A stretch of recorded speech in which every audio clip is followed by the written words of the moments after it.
What up, though? One Pride. This is the Roar of the Lions UK podcast, the podcast where one pride goes worldwide. My name is Anthony Fitzpatrick. I'm joined this evening by Ryan McCluskey, which can only mean one thing. It is time for your weekly dose of college knowledge. Yes, it is time for the college football podcast, Cruis'n for a Bruins'n, the Week 6 review. And Ryan, the very last words we said on this show last week were, probably going to be a little bit boring this week. Not a lot of big action going on. A lot of unranked teams playing big ranked teams.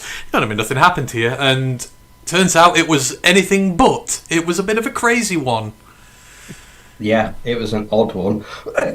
In the best of ways, though. It's hard to explain. Like you say, we saw probably the upset of the year.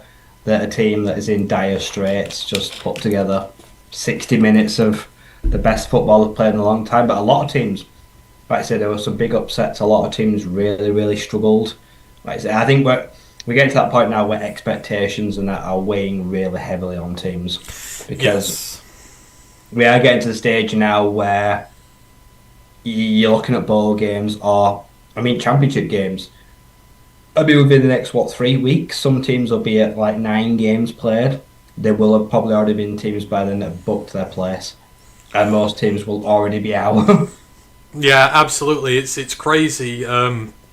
We were just saying next week we'll be doing our half-season mock drafts. It didn't feel like week 0 was 2 minutes ago when we're already at the point where we're doing the half-season mocks, because that's about where we're at right now. So, yeah, a lot of team seasons are in real jeopardy right now. So we are going to dive down into that with the whole week 6 review shebang-a-lang, and then we might take a look at week 7 if we get a chance. This is the first of a double bill this evening. The Chiefs-Lions preview will be coming just after this. So, you got a lot of Roar Lions UK this evening. Hope everyone who is in the building with us as well. We've got a few in currently. You got any questions to ask us as the evening goes on? As you know, just whack them in the comments and we will get to them whenever we can.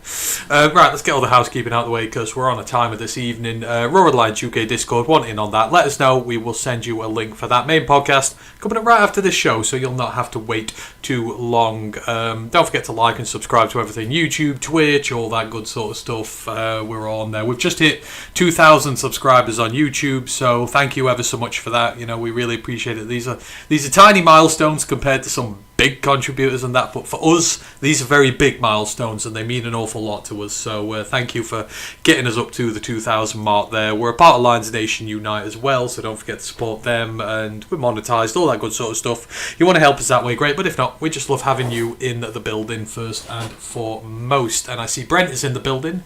Hope you are doing well, Brent DeWitt, as always.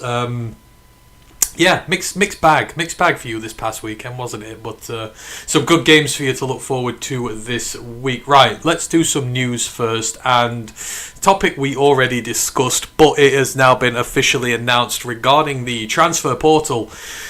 It's official. There is going to be a single transfer portal window henceforth going forward. It is a 15-day window that will run from January the 2nd to January the 16th. So no more December transfer portal. That has been approved by the top dogs there. And another sort of thing that's gone with it that wasn't really mentioned before.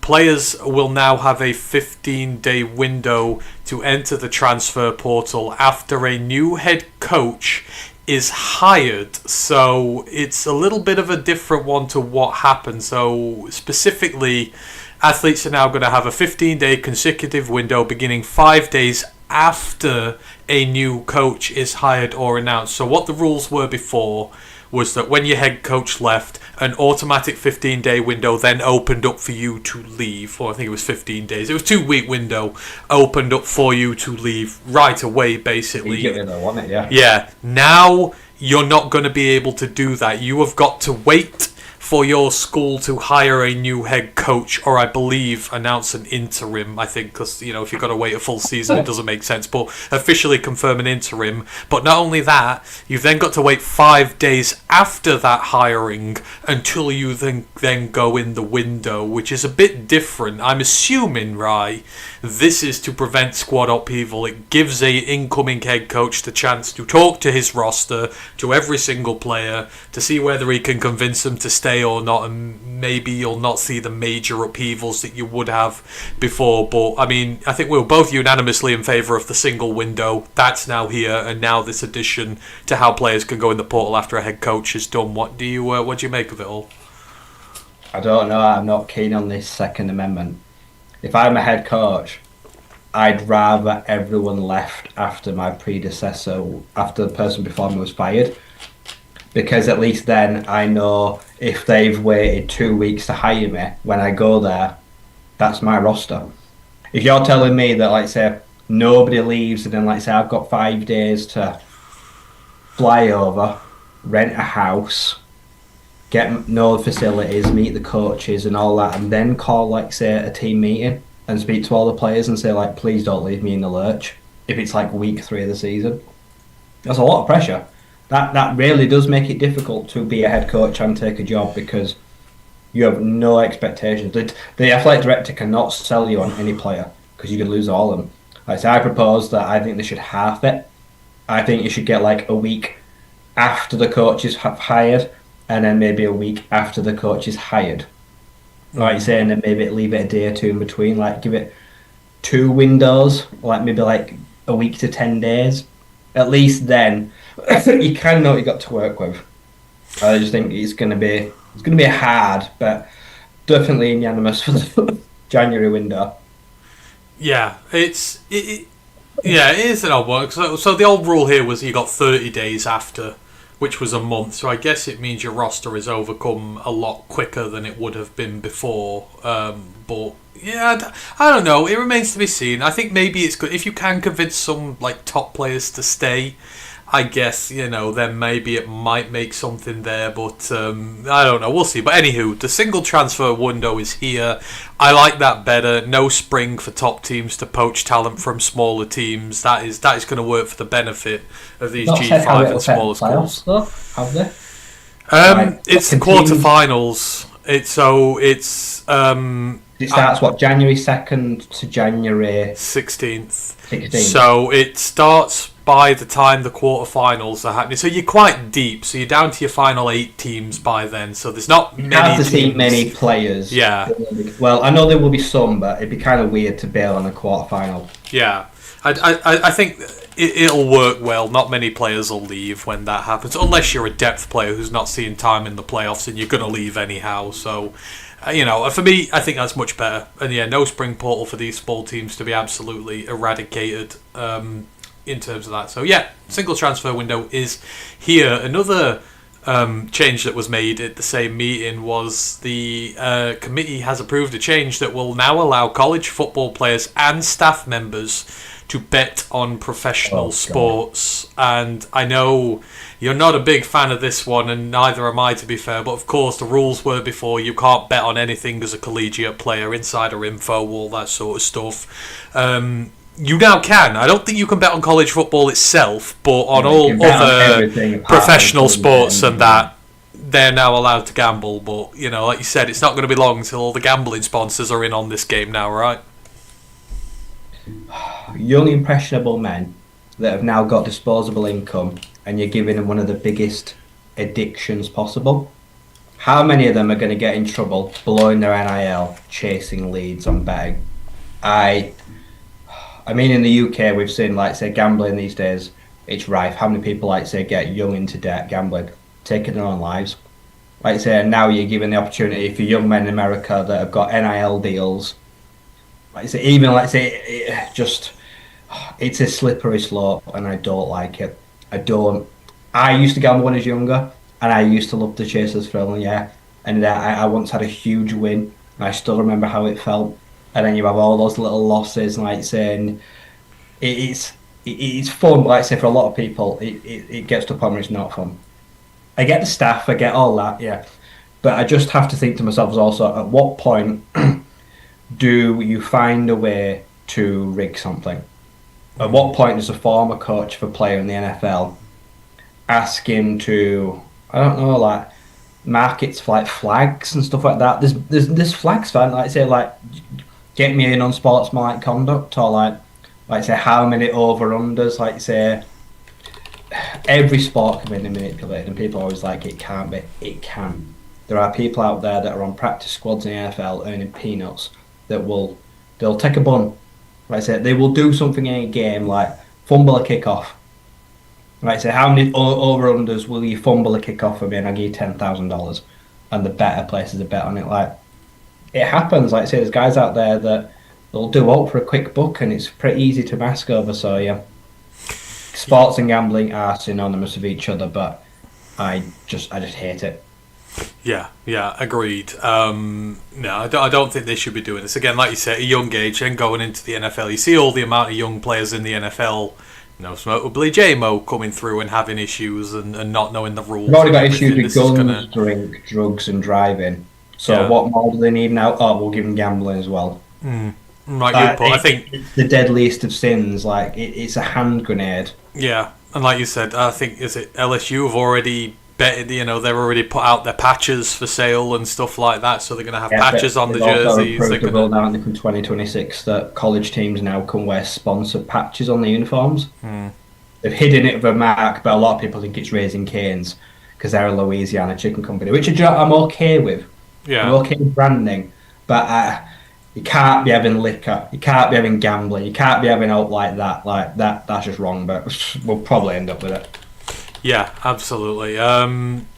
Right, I think that is pretty much everything news-wise. On the undefeated front, 15 undefeated teams left in college football after this weekend. When it gets below 10, we'll start doing in-depth, but we've still got Ohio State, the Miami, Florida Hurricanes, Oregon, Ole Miss, Texas A&M, Oklahoma, Indiana, Texas Tech, Georgia Tech, Missouri, BYU, Memphis, Navy, and North Texas, and UNLV as well. So without 15, there are not many left in pursuit of a perfect season, and there are some matchups between these teams this week, so we are going to have even less, but we're going to dive straight down into the Week 6 action, and as we mentioned, there were not supposed to be many upsets this weekend. There were a lot of one-sided,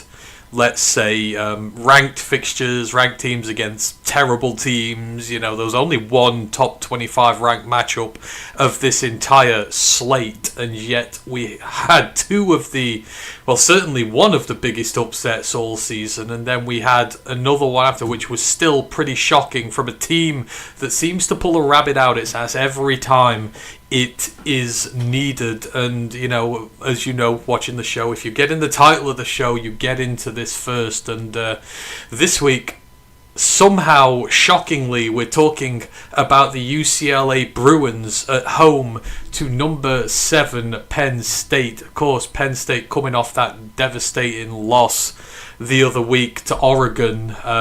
It's big games, they're never able to win them. That's always been the thing with with Penn State, thinking they're going to bounce back to their normal ways this week with a bit of a cupcake on their schedule and get things rolling back to normal against the Bruins, who had just lost to Northwestern, and they've lost to 2 Group of 5 oppositions this year. They were 0-4. They were all over the place, and yet somehow, some way, UCLA win 42-37, the worst, most devastating loss of James Franklin's entire career in the Happy Valley, against a UCLA team which just looked poor for the most part, but they absolutely came out and laid a hammer blow on them. This thing was 27-7 at half time, and UCLA were just absolutely dominant. Nikhil Iamalevu, he came to play. He threw touchdown passes to Kwasi Gilmer and Titus Mokiao Abimalala. There were a couple of field goals as well. He had a touchdown run. There was one Katron Allen 13-yard touchdown run for Penn State, but they were down bad at the half. They did threaten a comeback in the third quarter. They got 2 relatively quick touchdowns. Khalil Dinkins had a deep 40-yard touchdown pass from Drew Aller, and then there was a blocked punt punt return when you thought UCLA were going to screw it up. Leon Clifford able to get on the end of a block punt, return it for a touchdown to make it just a 6-point game. But UCLA, to their credit, immediately shut this down on the next drive. Iamalevu himself had a 1-yard touchdown run to restore the lead to 13, and then they started trading touchdowns. So Katron Allen got his second of the day, make it 34-28, bring it down to 6. But then Iamalevu again, another touchdown run from him, put it up to 42-28. The gap was 14 again. Penn State did get a third. Kyron Hudson, he got a touchdown pass from Joala to make it 7. But in the spirit of things, UCLA got the ball back. They kept it. They took a deliberate safety near the end of the game to make sure that Penn State were never going to get what they needed to recover, which brought it down to a 5-point game and kind of flattered Penn State, really. But I mean, this was shocking, right? This is a team that had absolutely nothing this year at all. We watched them they had 300 yards of rushing put down on them by New Mexico. They got beaten by Northwestern. Like, this team was dead and buried, and then Penn State roll into town and they play like they're the Ohio State Buckeyes and just absolutely marmalize them. And despite Penn State's best efforts, they never seriously looked like getting back into this. UCLA had an answer for everything. I don't know where it came from, but this is a huge win for the program. But for James Franklin, this is devastating. This is double losses now. His regime is in a lot of bother now.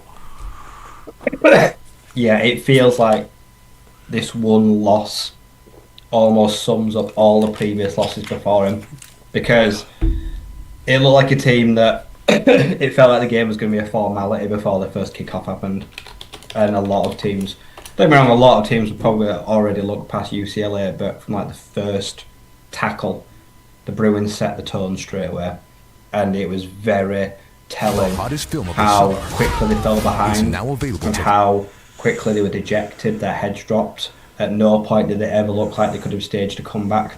And UCLA, in their own right, like I say, they've got a lot to play for. Like I said, they've got pride. They've got their fan base. They've got a future head coach appointment, future staff. They've got recruits dropping like flies. They've got everything to prove to a lot of people to show that they're not going to give up on this season. And they played an outstanding game. Like I say, they beat a great opponent, and they put on a very good performance. But for me, for the Nittany Lions, this just sums up how it's hard to make the case, like say, even with a super expensive buyout, at some point, is enough with James Franklin? Like I say, this star-studded later teams, like I say, a lot of big names just did not show up. Like I say, a lot of those defenders, like I say, the big names like Danny Dennis Sutton, like I say, had an okay game. Like you're saying, he tried to do his best on the line, but a lot of others were not pulling their weight, unfortunately, on the day. And in the end, could be a very costly loss come the end of the season. It's going to have a big bearing on where they finish.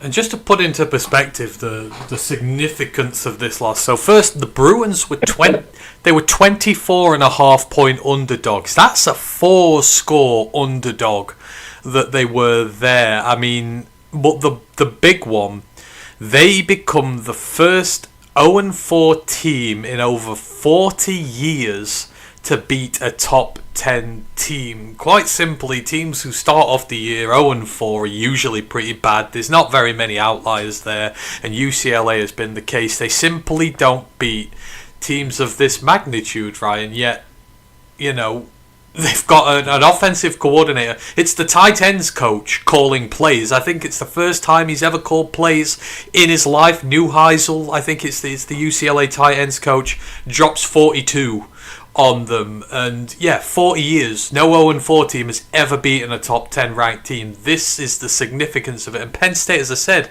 never led, which is even the more shocking thing with this. Yeah, like I say, first time player caller, someone that is very new to taking on large responsibilities, knows the players on the team, but like I say, stepping in with a headset, recognising, reading a defence, like I say, calling players that I think will match up very well. Big responsibilities, it's not for everyone. Like I say, it's one of those jobs where you really do have to be clued in on the sideline and be alert at all times. But No, like I said, the Penn State team, they were just never in it. There at no point did they ever look like they were that really bothered. They fell behind that quickly, and I think it kind of felt like a formality at halftime. I didn't see anything to convince me they could come out of the half and rally a comeback. No, and it just goes to show right to the end of the game. I mean, the call from Penn State, I think there's like 40 seconds left, and they're driving, and they're on a 4th and 2nd, and they call the quarterback draw to Drew Aller. They don't throw the damn thing, and it gets blown up almost instantly. I mean, talk about horrendous play calling. Like, I think it just epitomizes how bad the day was. Like, you don't call that when the game's on the line and you let it get absolutely blown to shit. Like, Drew Aller's not that guy. I mean, it was just shocking management from Franklin. Yeah, it was terrible. I've never been more convinced that Drew Aller is not an NFL quarterback. And the more I go on Twitter like today and I see like guys like Dolphins fans like, oh, take a swing on Aller, like, why? What have you seen this year to convince you he's the guy? Like you're saying, got potentially the second best pair of running backs in the country, like I say. And yeah, they're doing all right, but they're not dominating. The Penn State offensive line wasn't able to create gaping holes for them. They weren't capitalising. It was just a very stagnant offensive performance. And I also I see a lack of weapons on Penn State, like I say, especially outside the receiving core. It just doesn't do a lot for me, if I'm honest. No. And it's crazy. Like, the run game was doing well, but they were so far behind, they had to move away from it. I mean, Nico's still showing he's got it. 16 for 128 and 3 touchdowns as a rusher. He was 17 of 24 for 166 and 2 touchdowns as a thrower. I mean, despite all the stuff that's gone on with him, there is still very clearly a highly talented player there. And who knows, maybe this will kickstart some big run here from this team. I mean, if they play like that every week, there's not many teams in the Big Ten they won't at least be able to give a very good game to. Potentially win quite a few more. Yeah, that's the one thing that I take from this game is it an outlier? Was it just a terrible Penn State performance? Can they go into future weeks and put up, not necessarily win, but can they play 4 quarters of complimentary football week in, week out and put out the same energy, tempo, passion and all that? Or will they just slump back into themselves and be like, well, we did it, we got one, let's go back. That's a big outlier, and that will be the telling of, like I say, future play callers. There's jobs there right now if you want them. If you want them, like, make them yours. Like I say, there's big opportunities here on that coaching staff on that sideline for someone to make a bit of a name for themselves. And potentially, like I say, get an interim spell maybe next year for a year to see if someone's already there that can lead this franchise forward. But yeah, like I say, Nico, for such a tumultuous off-season and what's been a terrible start of the season, he needed this really badly. He needed this back more than anyone. Did he need this game under his belt? Now, I'm still convinced there's a player there. I'm not sure if the Bruins are the right team to get him there, or if it's not just a good fit. But the end of the season will tell me. Let's see how he carries on now from the end of the season. Yeah, absolutely. But yeah, I don't know what you do with Penn State now. You've still got to play Ohio State. You've still got to play Indiana. Like, that Indiana one for me now becomes very big, because if Indiana come and beat you and they kind of going up the pecking order above you and you're falling behind, I think that really does. Probably ain't going to be enough to get in the Big Ten title game this year. Nope. It would have to be perfect football now. Yep, and you're going to have to hope Ohio State lose a couple, and I mean, they look completely unbeatable at this moment in time. Oregon don't look like they're going to drop many either, so... They're going to need some help. I mean, this weekend is a huge game, and, I mean, whoever wins or loses, it doesn't really help Penn State. As you say, they need everyone to lose one now. Oh, yeah, unless there's 2 massive upsets this weekend in these top Big Ten games. Otherwise, they're in a lot of bother. So, yeah. Again, James Franklin is looking over his shoulder, needing some help to make the big dance. He is. Brent's finding this funny. He goes PSU, ROTL, FL. Yes, it's terrible, Brent. He's got such a good roster there, and he's absolutely wasting it. Fire James Franklin. Oh, don't. It's high. It's very high. They extended him recently, I think. I think he's still got like 4 or 5 years left, so good luck with that. Lisa's in the building. Hope you are doing well, Lisa. $40 million. Yeah, that would be the second biggest buyout currently after Jimbo. So yeah, that's 50 million. So yeah, he's going nowhere. Yeah, I don't think so. I don't think they're going to do much there. Anywho, moving on, and we talk about upsets to a team that never led in a game. I don't think, Ryan, there's anyone in this country more in recent years who knows how to pull a big win out his ass when he really needs it, like Billy Napier and that Florida Gators team. Remember last season when he was about to be fired, they won that Miss-State game, then they went on the run of all runs, and then this year they've been very bad compared to what we thought they might be. You know, that team is very talented and it has not performed to the levels it has, and you're thinking, yeah, his tenure's probably over now, and then Texas rolls into town. And Arch Manning, their star quarterback, who is, not having it easy, let's just say, at this moment in time.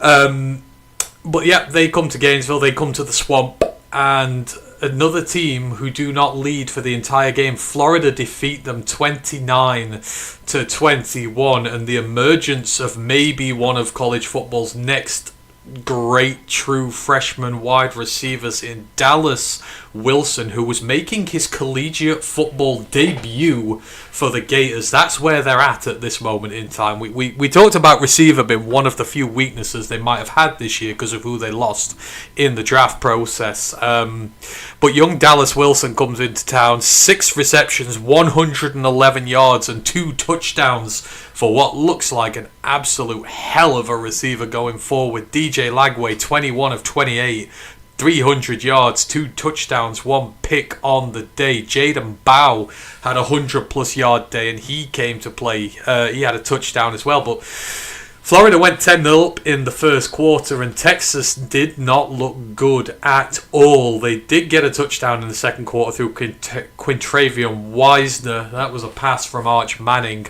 But a touchdown from Dallas Wilson, one of his 2 of the day. And then a team safety forced by Florida gave them a 19-7 lead going into the half. They extended it with a field goal in the third quarter before Ryan Wingo did vaguely threaten a comeback for Texas. He had a 40-yard passing touchdown from Arch Manning, but then Dallas Wilson just blew this thing open again. It was a 55-yard shot down the field. Beautiful play from him. Just blew the Texas defense right open to extend that 15-point cushion for Florida, and Florida would not score again, but neither would Texas till about 3 minutes left in this game. Quintravion Wisner had his second touchdown of the day to bring it down to 8, but Florida did not give the ball back to give them a chance to be able to. And once again, this was a case, right, where, you know, Billy Napier looks done and dusted. I mean, he still might be done and dusted at this point in time. But you've got Texas coming into town. They're ranked number 9. They're 3-1 at this point. They're just starting their SEC schedule off. You think, yeah, they've not been looking good. They're going to come good. But Arch Manning's struggles continue. He didn't like it in the Swamp. He looked very uncomfortable. Was not that great on the day. I mean, overall, he was 16 of 29. 263 yards, 2 touchdowns, but 2 interceptions as well. He was the leading rusher as well with 37 yards, which kind of goes to show how off balance that offense was. But credit to Florida, right? They came to play against Texas, and they've handed a damning defeat down for Arch, and now there's a lot of panic in Texas at the moment over his career. I mean, he's just a first-time starter, and this is what you should expect, but people hyped him up that big, and now this is all over the place. Perfect storm. You take one of the best high score quarterbacks of all time with one of the deepest, richest bloodlines in graded football history, and then you throw him into a team that wants to win a national title, and then when he struggles, you get reports like SI writing reports like big publications like publicly just slamming the kid. It's kind of like the biggest bust ever. Like, honestly, if I was Arch Manning, I would not want to get out of bed and open the curtains, knowing like what everyone that's never met me or knows me like hates me. I feel for the kid. I think he's doomed. I don't think whatever happens, he's ever going to be able to live up to the hype they've built around him. And yeah, it's unfair. Right, so if you take that aside, but the Texas performance as a whole was bad. Not a single sack. One of the what's supposed to be the best defense in the country, and that Florida O line. Everyone knows I love Jake Slaughter. I think future line center. That whole O line handled that Texas defense all day with venom. They were nasty in the trenches. They were bullying them. Did a good job protecting Lagware. Gave Jordan Barr lots of room on the outside to get to the next level and cause mayhem out on some run plays. So they did very well with you. I'm with you. I still think Napier ends up getting canned. That's purely because I think they'll feel like they have to make a rash decision. But it's an odd for Gators team. Let's say the minute you rule them out, or you just tell them they've got no chance against a big opponent, they just decide to turn up. They're so hot and cold. You don't know which DJ Lagway you're going to get right now. Is it the guy that's going to throw 3 touchdowns, or the guy that's going to throw 4 interceptions? He's insanely talented. I think, like I say right now, just lacks any form of consistency. But as you mentioned, he's slowly building a repertoire with what is one of maybe the dangerous guys in the country right now. Dallas Wilson, true freshman, looks like the next star of the SEC. Absolutely put those defenders in a blender. He was phenomenal on the day. That 55-yarder he got was it was completely disgusting. I don't know who the corner was, but line of scrimmage, he kind of just tossed him to one side. Then he evaded the safety. Like you say, he just bodied him and then just took off. He absolutely killed him. He bodied the safety. He sort of tiptoed down the sideline. The corner who he'd rinsed at the start tried to tackle him again and missed him. And then he just, he went through, I think it was Taff, didn't he? Carried Michael Taff over the goal line. Tried to light him up. It just bounced off him. That's one of the best safeties in college football, and you've just carried him over the line after beating the same defender twice and toe tapping along the line, 55 odd yards. It was unreal. Even the stars like Ryan Williams and stuff like that haven't really pulled out anything like that before. It's absolutely crazy, but people want to get after Arch and pressure him, and there were times he was missing a lot of deep balls down the field. But Florida credited with 8 sacks, but they came from all over. Boireau, the nose. Really well. Yeah, Boireau, the nose tackle, had a sack. George Gums, the edge, he had a sack. Jaden Robinson, the middle linebacker, had a sack. Devin Moore, the cornerback, he had a sack. Brian Taylor, the defensive tackle, he had 2 on the day. Jaden Woods, the outside linebacker. Cameron James, one of the other ends. They brought pressure from everywhere over the field. They brought the corners up, the safeties up, they late blitzed the linebackers, they were heavy on the line. They knew the way to win this was to pressure Arch, and Arch missed some easy throws downfield because he was getting chased all over the place, and they just completely unsettled him. Yeah. The one issue, there's a big glaring issue with Texas this year, and it's not Arch Manning. It's the fact that Arch Manning is their leading rusher. He's got 160 yards. It's terrible. Quintravion Wisner, for as good as he was a rotation player, he is not the guy. He is not a lead back. He cannot take the workload. There is no way March Manning, say, a big, tall, gangly pocket passer, can be your leading rusher and you're winning games of football. That's just not his style. That's not what he was brought in to do. And like I say, right now, just drop him. You just drop him back to pass and hung out to dry. Because like I say, he's not got no other option. They're as one-dimensional right now as they've ever been, and they need to find a way to sort that quickly, or it's going to be a long season for the Texans. At this rate, they will miss the playoffs if they cannot run the ball.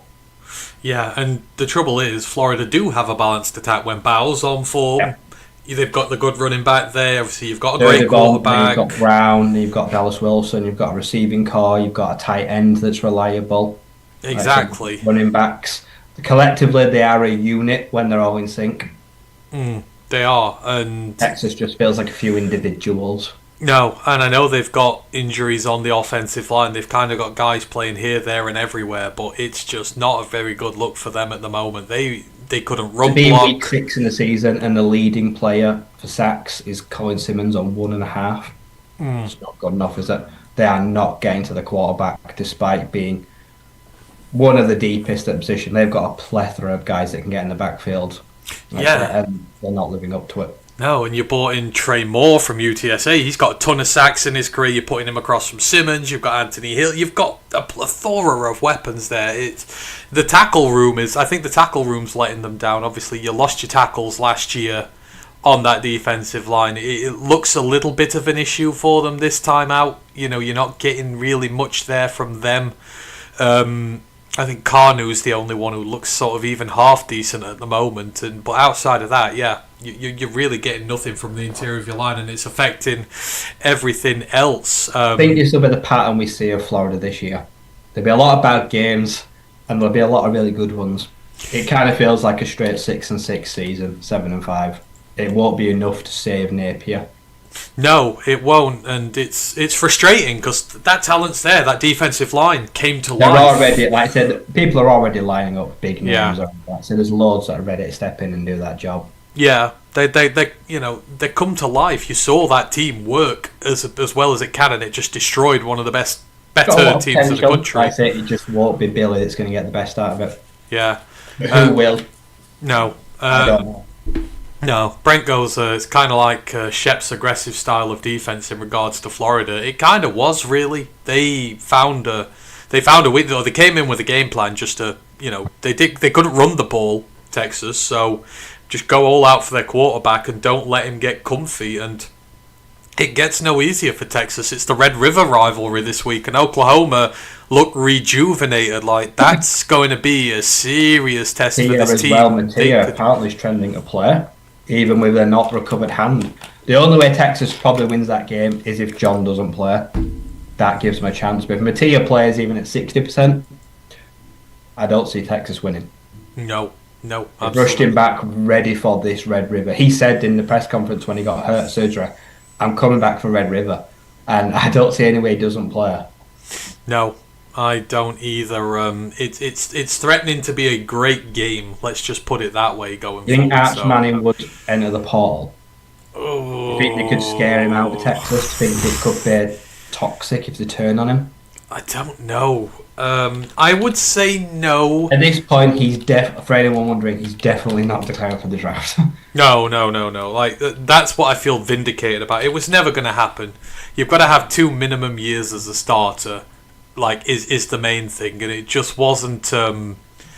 It just didn't look good. So there's a lot to learn. So you've got to just you've got to get on with it. But for him, he's not anywhere close at the minute. But good win for Florida, but it is a little too late, as JoJo once said. So unfortunately, but still a good win for them regardless. Let's move it on. And there were other ranked teams that lost this week, and unfortunately, I have to go to Iowa State this time, and what was an absolutely tremendous game, and a team who were really on the rise, Cincinnati 38, Iowa State 30, and either the Cyclones' unbeaten start to the season is over, and Brendan Sorsby has gone from being one of the worst quarterbacks in the Big 12 to one of the best quarterbacks in the Big 12 in such a short space of time. But this was absolutely insane.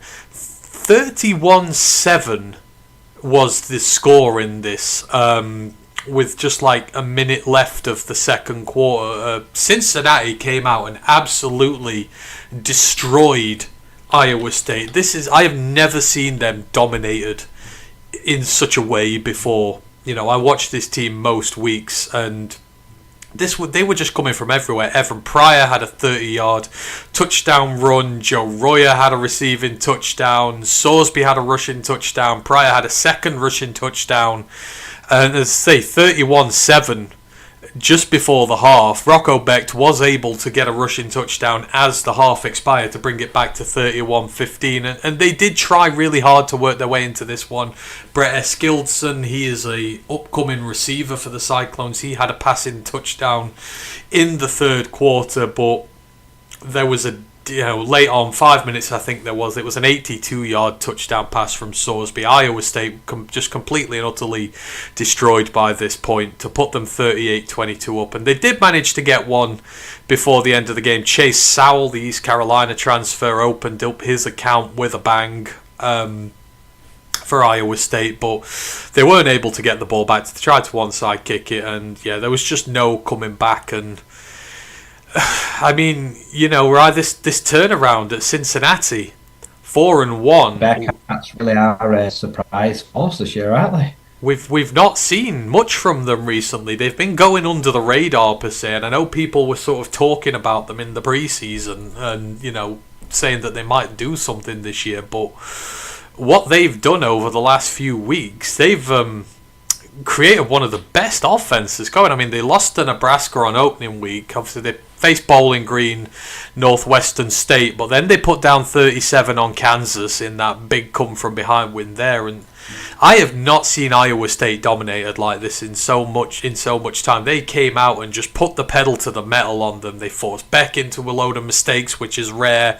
They put away every opportunity pretty much they got, and they got themselves into a situation where Iowa State were just never in a position to really come back at them. I know they tried, but when a gap's that big, it's so hard to close down. And they look impressive. Their quarterback looks impressive. And now this is a team that's very much in dark horse territory. Look at the Big 12. Yeah, like I say, Brendan Salisbury, last year, he was pretty good. Like I say, the team was okay, so they plodded along. It's very good. This year, he's damn good. 66%, like I say, 12-1 touchdown interception ratio.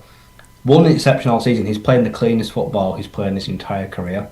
Like I say, right now, he looks really good, and he's doing a great job of commanding this offense and doing really well.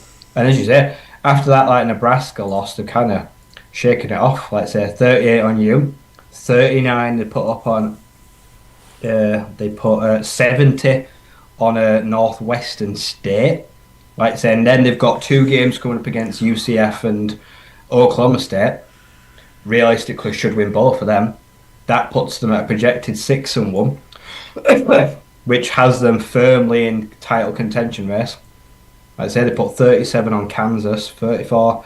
Yeah, so since the Nebraska loss, they've not scored less than 34 points in a game. And their defense is doing just enough. Like I say, it's keeping them in games, it's getting them drives. Like I say, it's not holding them back right now. But yeah, they're doing a really good job. And the schedule, I mean, I look at it right now, it's set up really nicely for them right now to make a potential run. It is, and like I say, bear in mind as well the teams in recent weeks that have got to face each other, and one of them have to beat each other and take some losses. It plays into Cincinnati's hands right now. No, it does, and they seem to be working well in the right areas in terms of them blocking for their quarterback. Nothing. They gave up 2 pressures all game. A quarterback hit and a quarterback hurry. 2 pressures. Like, you give someone like Salisbury that much time to throw. Like, this is not a bad Iowa State defensive line. Au contraire, it's got some of the best D tackles in the Big 12. It's got an emerging core of edge rushers there. It's got some damn good blitzing linebackers and corners there. Like, that offensive line is now worthy of a lot of attention. 2 pressures in the entire game is insane. Yeah, like I said, the D-line. I mean, Dante Corleone, I think some were surprised when he came back. And don't get me wrong, he hasn't got the sacks this year, but it doesn't take away from the fact that he always makes his presence felt. He's a big man. He is hard to shift in the middle of that defensive line. He's dominant. He's powerful. He's great in the run game. And they may not get the stats, but he is an integral piece to what they want to do. And the rest of that defensive line around him is doing a very good job. So that O-line as well that's keeping Salisbury upright all season well. The trench warfare is going very well for them right now. Yeah, and it's sort of a mix. So Joe Cotton is the transfer from South Dakota, so 2 years starter there. He's not given up a sack or a hit so far this year. He's only given up 4 hurries, protecting the blind side at left tackle in this conference. I mean, you don't... This is a great conference when it comes to their edge rushers. The centre, he's been there 4 years now. He's not given... The left tackle, the left guard, the centre, none of them have given up a sack this year. The right guard, T.O., he has not given up a sack either. So this is a Ball State transfer. So they've got 2 transfers come in from lower levels who have been absolutely lights out for them. And then you've got Buford at right tackle, who he's not given up a sack this year either. He's a third-year guy for them, so they've not given up a single sack in pass protection this year, the 5 starters. 2 transfers, sometimes you just need to find the right guys to complement it and get it right, and you're going to get winning football when your quarterback is just not getting sacked at all. Yeah, it's a recipe for success. A strong offensive line that can give a quarterback with a good arm and that is clearly accurate, like 66% over the last 2 years. So if you keep him upright, you get Kai's out of his face in the passing lanes. He can deliver the strikes needed. So right now, I don't know who's going to stop him. Like I say, everything's coming the way so far right now. It's going to take some. The recipe to success, obviously, the beans and that is you're going to have to get through the roll line. It's going to be sacking Salisbury. You bring him down, you cause him to disrupt his game, the turnovers will come. If you don't get there and you can't generate pressure, like this game, slowly pick you off. It's death by 1,000 cuts if you can't get to a quarterback. Yeah, absolutely it is. Iowa State, it's a big loss.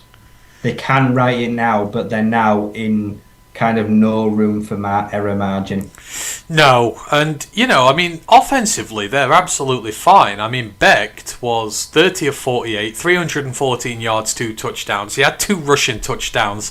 Eskildson, the young freshman, he's at 321 yards and 2 touchdowns this year. He's averaging 18 yards per catch. They've got legit pass catchers. They've replaced Noel and Higgins. The running room doesn't look too bad. I think it's just they got in a hole way too early here, but I think there's still a lot to like for them. Yeah, like I said, it's a young receiving core. To step in and replace 2 of those guys on short notice in one season's a big old ask. They're doing a commendable job of it so far, and going down the line, I think they will just get better and better, and grow into a potentially strong passing unit, hopefully. Yeah, you would hope so. Cincy upset Iowa State, so that was 3 ranked teams down who were playing unranked opposition. So this was a little bit of a banana skin for people. In terms of the one that were together, there was one ranked matchup this week, and that was number 3 Miami, the Hurricanes, going to Florida State, and surviving a little bit of a scare actually in this one. For the most part, Florida State were absolutely dominated, and I make no mean feat of that. They were turning the ball over. The offense was absolutely atrocious, and Miami really put their foot down on them. At one point the lead was 28-3. Now, FSU mounted a very late comeback in the 4th quarter to try and get back into this. They got a field goal left with 20 seconds to bring them back within 6. They tried for the onside kick. They were unable to get it. But, for 3 quarters of this game, Ryan, Miami looked like one of the best teams in the country. Carson Beck looks rejuvenated, 20 of 27 for 241 yards and 4 touchdowns. And dare I say, does he have one of the best receiving pairs in the country in Malachi Toney and CJ Daniels? Malachi Toney, another true freshman who has played next to no college football, having one of the games of his life. 7 receptions, 107 yards and 2 touchdowns, but CJ Daniels is having himself a hell of a season as well. He had 5 for 78 and 2 touchdowns, and Beck looks unstoppable here, and for the most part they probably should have won this a bit more comfy, but they showcased absolute dominance here over their in-state rivals. Yeah, I think it's testament, like say, that I think it was might have been FanDuel right now. Carson Beck has got the shortest odds of anyone, I think, to win the Heisman. And, I can't really deny that, as much as I've never been a fan of him. He has definitely... he's shut me up right now. He's playing great football. He is passing right through defences all year. He's looking composed, strong arm. He's protecting the ball. He's doing everything that's asked of him right now. And, yeah, he's building a relationship with, like I say, a great transfer. Daniels, I thought, was pretty good at LSU. Like you say, it was a good piece for them. They were upset to lose him. But then, like you say, you bring in one of the best freshmen in the country that's now starting to get up to speed. And they are building quite a duo and making life much easier for Malachi Toney. And then also having a reliable back in Mark Fletcher helps. He does the dirty work. He gets all the crappy. carries in between the tackles. Like I say, he's not really the home run kind of guy, but it helps take pressure off a quarterback right now. Yeah, but as you say, 2 turnovers, a lot of clean offense. Shouldn't have been a 6-point game, should it? They were playing with their food for a lot of it. It felt like at any point they could have slipped up and let FSU back in. They should have won much more comfortably, in my opinion, for how well they did play on the day. So, yeah, I think FSU, I think 6 points probably doesn't tell a story of how I thought far apart these teams were. Castellanos was only just over 50%. Their running the ball wasn't great. Sawchuk got slowed down. And if you take away Big Juice Robinson, there really isn't all that much on offense to pass to. Like I say, everyone else collectively them did not put up too much yardage. 7 straight stops for the Miami defense, 4 punts and 3 turnovers, like showcasing absolute dominance here. And Falling in love with a player that the Lions will have no chance of getting. Ruben Bain Jr., 10 pressures, 2 quarterback hits, 6 tackles, 2 run stops. I mean, is it safe to say there's no better edge rusher in the country right now than him, potentially? I mean, there might be a couple, but in terms of the all-round in the run game, like I say, absolutely. He's the most well-rounded defensive lineman in the whole country right now. He is. Like him at 2. He looks heavy at 270. You look at him, you think he's too heavy, loses 10, 15 pounds, but he don't play like it. He ain't no slouch. No. I mean, do you know, his PFF grade for the year at the minute is 95.2. His run defense is 92.1. His pressure rate is 92.5. Through 5 games, he's got 29 pressures, 3 sacks, 3 hits, 23 hurries, a batted pass, 27 tackles, 17 run stops, 2 forced fumbles. Oh, and he's got an interception to his name as well. He quite literally might break records this year. And he's only a true junior. I mean, if you're not sold on a quarterback this year, is there anything to stop Ruben Bain Jr. going first overall? I don't think there is. No, there's certainly not a quarterback. Let's be honest, you ain't taking Lenoris Sellers or Fernando Mendoza first overall. No. And they're looking like the most viable QB options. So, what other position do you go to? No, it's crazy. He's amazing, and then of course he's well backed. It's the fact as well they've got tens. Like I say, he's having a phenomenal year. He only had 5.5 sacks last year. Got 3.5 just to start this year already. He's been an absolute menace on the other end. Yeah, it's one of the best. You know, we talked about edge rush pairings to start the year. We didn't have Messador. Obviously, we would have had Bain, but we didn't have Messador in this conversation. Probably going to have to rethink that now. But obviously, he's a 6th-year guy, very experienced, knows what he's doing. But, you know, it's all about the trench warfare here again, where Florida State were just not up to par with them. The tackles couldn't stop a damn thing when it came to those two. In terms of the interior, they were just as good. But again, another offensive line, Rye, they gave up 2 pressures in the entire game. Another, like again, 1 quarterback hit, 1 hurry. Beck was, for the most part, absolutely clean to do whatever the hell he wanted in this game. And again, another one of these prospects, another true freshman prospect from the Maui Goa, looks absolutely dominant at his 6'6", 315-pound frame. He's having a hell of a year as well. He's grading at 81 and above 80 in all facets of the game. He's given up 2 sacks, but apart from that, he's only given up 5 pressures in 5 games on this season.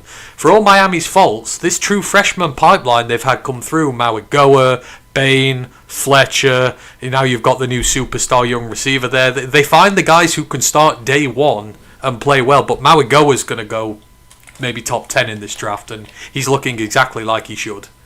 Yeah, he's everything you describe on paper. Lock for the first round. Probably a top 20 player now. Potential plug-and-play right tackle. And like I say, they're doing such a good job. Like I say, bringing in, like I say, veterans as well. Like I say, Brockemeyer, the former TCU centre.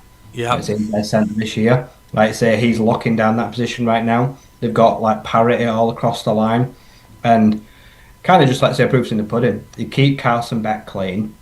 Carson Beck can be one hell of a quarterback. I still don't know how to judge him as a pro prospect, but right now if he wants to win the Heisman, he could go and win the Heisman.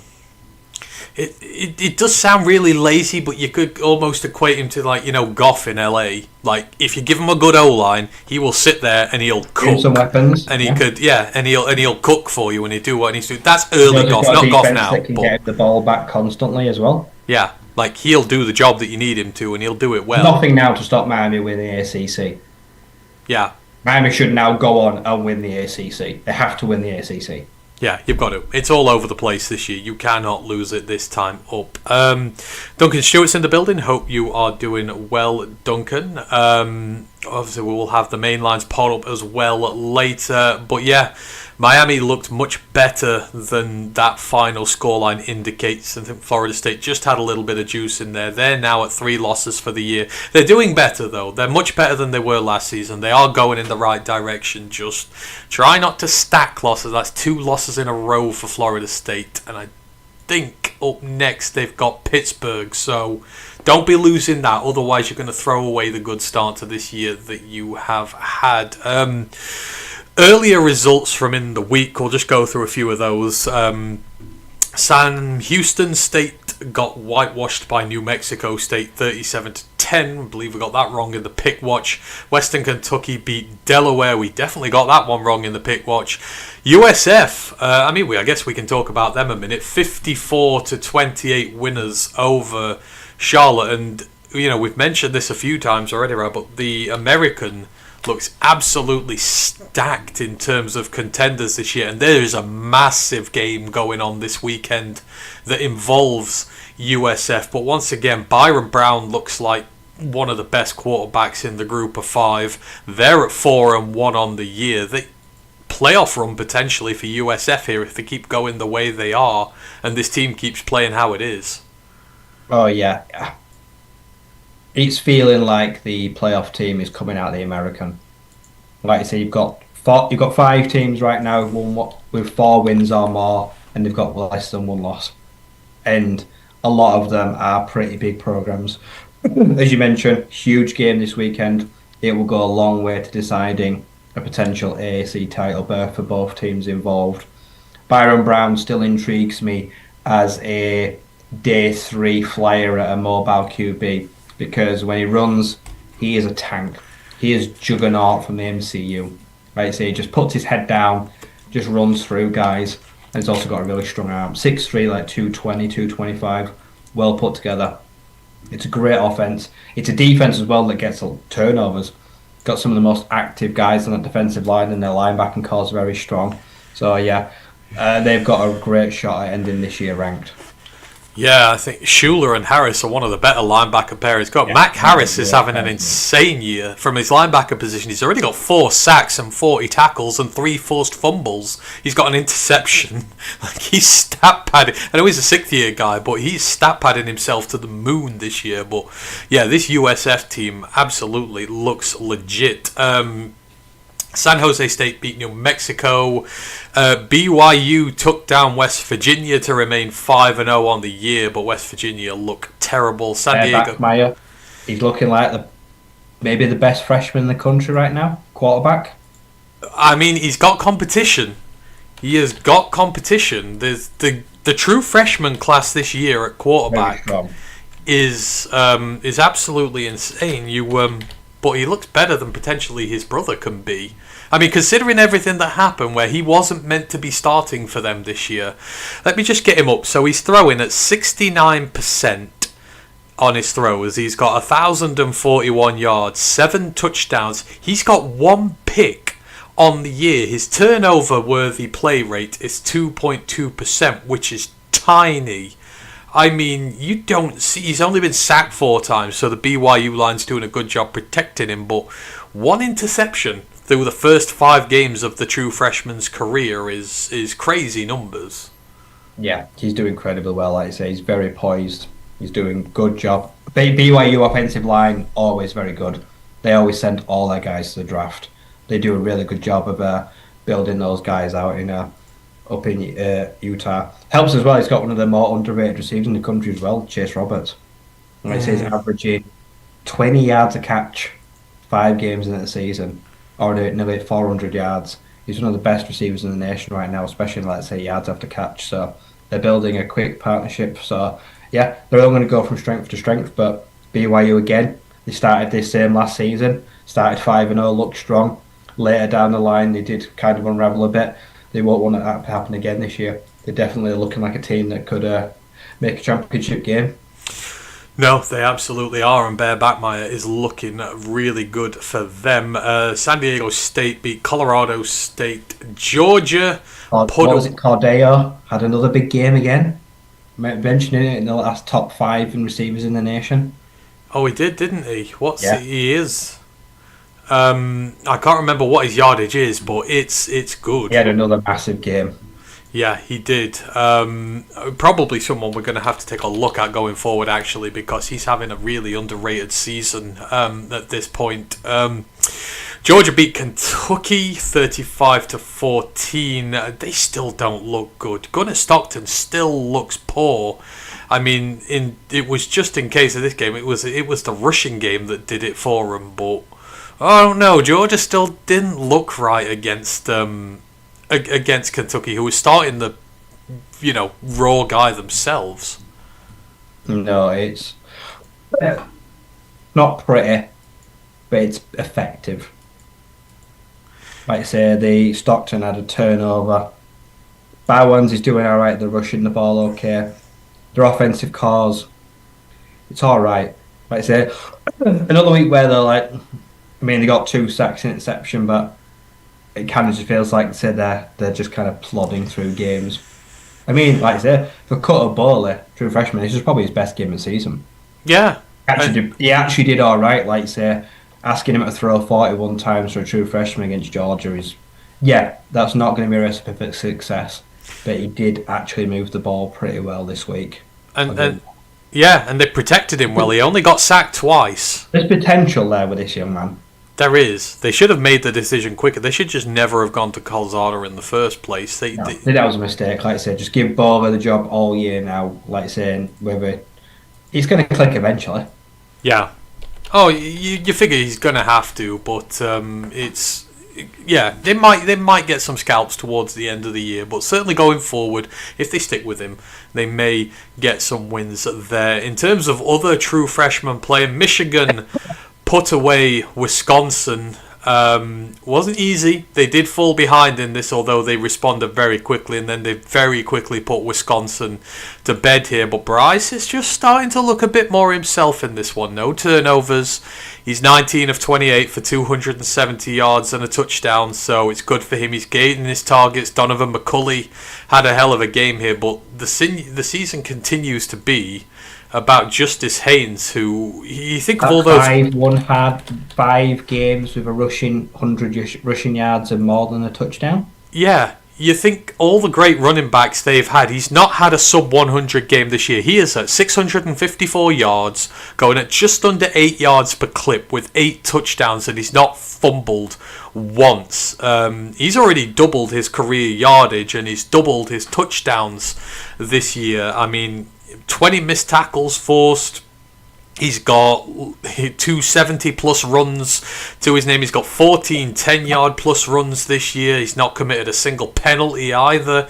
As a receiver, he's not doing too much. He's got 29 receiving yards. That's not his thing, but I mean, he's priming out to have one of the best seasons ever by a Michigan running back, which by their standards is insane, but he was the one who kind of put them to bed here. They just couldn't stop him running all day. He is maybe the best running back in the country right now. Yeah, you can make a fair case to probably say Mark Hardy and it's Justin Haynes, and they're probably the 2 guys that are leading the pack for everyone in the country right now. Just a fantastic portal pickup. The system he's come into just suits him perfectly, and his draft stock will be going through the roof. Like I said, Corum, Donovan Edwards, they sent them to the league. They're going to be sending Justice Haynes to the league. On the flip side, I think it feels like Luke Fickle has run out of dog leash. Yeah, he's got to be. They won the time of possession, and they outgained them in the first half in yardage, and they still didn't really lay a glove on them. Yeah. At what point is enough? Like Wisconsin is broke. Yeah. They just don't look competitive, really, do they? Like I said, they started off with a little bit of bluster, and you thought, oh, maybe, but then the second Michigan kind of really got the claws you into look them. at their schedule. I feel so sorry for Wisconsin fans. Their next 5 games are probably 5 hardest games in the country. Yeah, it's the schedule of death. They might not win another game this season. They've still got 3 teams ranked in the top 10 in the nation and Illinois. Yeah, I don't think they're going to win another game. No. It looks terrible. Brent goes, "Who's Haynes? Justice Haynes." Yeah, he's. I think that's the joke he makes all the time. But yeah, he looks good, Brett. He looks good. I still don't know what to make of them fully. That USC game this weekend is going to be big for Michigan. It's going to be big for both teams, actually. Yeah, to be honest, it's a big game for both teams. It's just as big for Lincoln Riley, who is going to need it himself. So, we'll see. But certainly one of the hottest names in the country for sure. Talking about teams who are falling apart, one we've not really talked about much this year, but I sort of had more of a passing interest in them because I've been watching more on them. Bill O'Brien and Boston College look atrocious. They got absolutely whitewashed 48-7 by Pittsburgh, and now that is losses to Stanford, to Cal, and to Pitt. And Pitt have not been good themselves this year. They're only back in his first ever start as well. Is he German?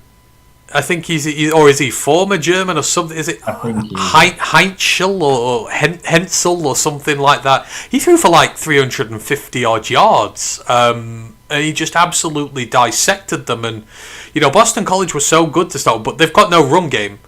I'm not looking now, but they must have the worst run game in the entire country. But they went through 3 quarterbacks in this one.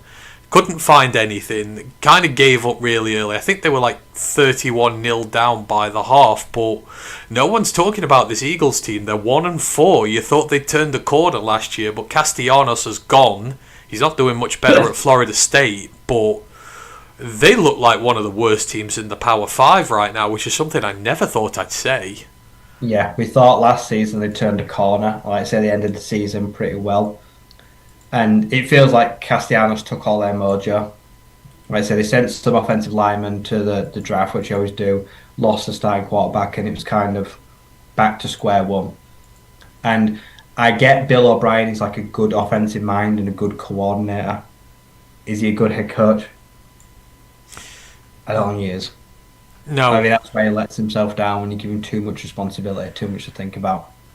Yeah, I would agree there. Just looking, Boston. I think his stint there will be short-lived, and I think it's going to be a hard end to the season for the Eagles. Yeah, agreed. I'm just looking here. Boston College, out of 134 teams, their rushing attack is 129th. They average 85 yards per game on the ground. The only teams worse than them include Middle Tennessee, Kent State, UMass, and New Mexico State, and Washington State. But Washington State are an air raid side who don't rush the ball anyhow. So, yeah, it's just they are so one-dimensional at this point in time, and it is really killing them. But it really stuck out to me, that scoreline did. Illinois beat Purdue. They bounced back from their loss. Clemson beat UNC, and we've had the UNC rumours this week that Bill might be done already. There's insiders leaking stuff left, right, and centre saying that what's happening to the kids there is unforgivable. I mean, they released a 15-word statement. Yeah, that's the funniest thing I've ever seen. It's just a little snippet. Yeah, nothing's happening here. Leave. I like it here. We trust Bill, and we'll give him the staff to work, and that's all it said. Yeah, I've never felt so little confidence in a statement. No, there's no way Belichick makes it to the end of the season. No, and to be honest, this was just a damp squib of a game. They were 28-3 up after the first quarter. It was a bad game. Yeah. It doesn't tell me anything about Clemson I didn't already know. No, I think that's the thing, isn't it? It teaches you absolutely nothing. The ball. No, they couldn't. In obvious situations where UNC are the easiest team to run against in the ACC, or it feels like they have been. That's not the problem. That's not the problem Clemson this year. I know Caleb Nick can throw. You aren't doing it on the ground. No.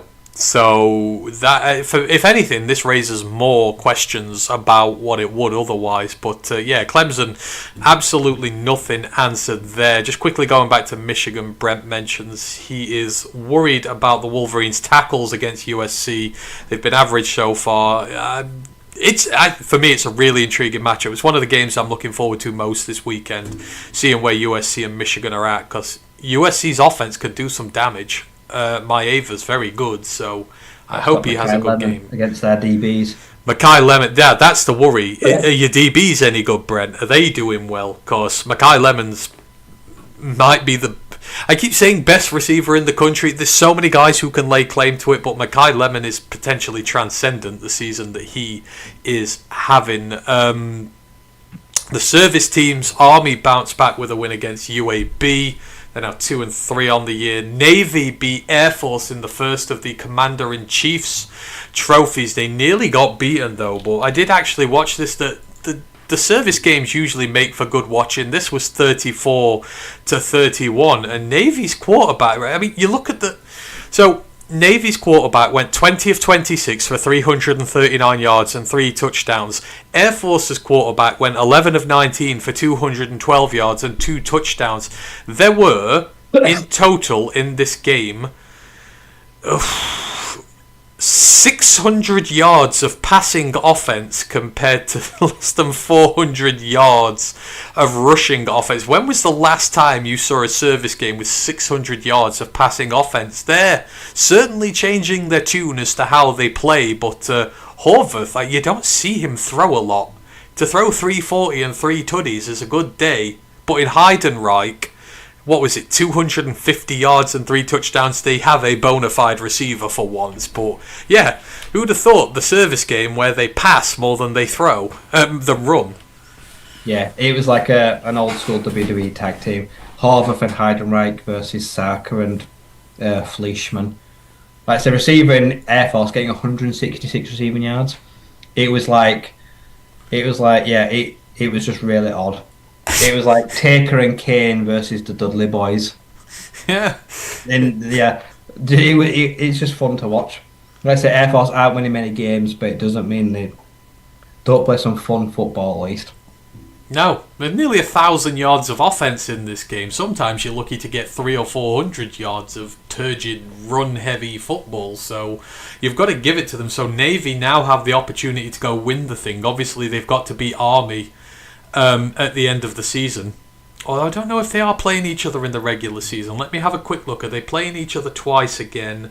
But no, they're not. Yeah. So they've got no, they don't. They're not. So Navy's record. So Navy are unbeaten. They've got to play Temple, Florida Atlantic, North their last Texas. Game of the season will be huge. So their last four, right? North Texas, Notre Dame, South Florida, and Memphis. That Memphis game feels like it's going to be a winning in.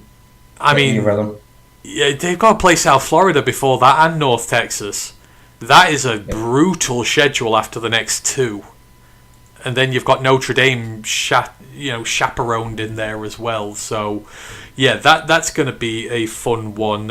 Ball State beat Ohio in the MAC. Wake Forest got their first ACC win of the year against Virginia Tech. Temple beat UTSA. North Carolina State beat Campbell. West Michigan beat UMass.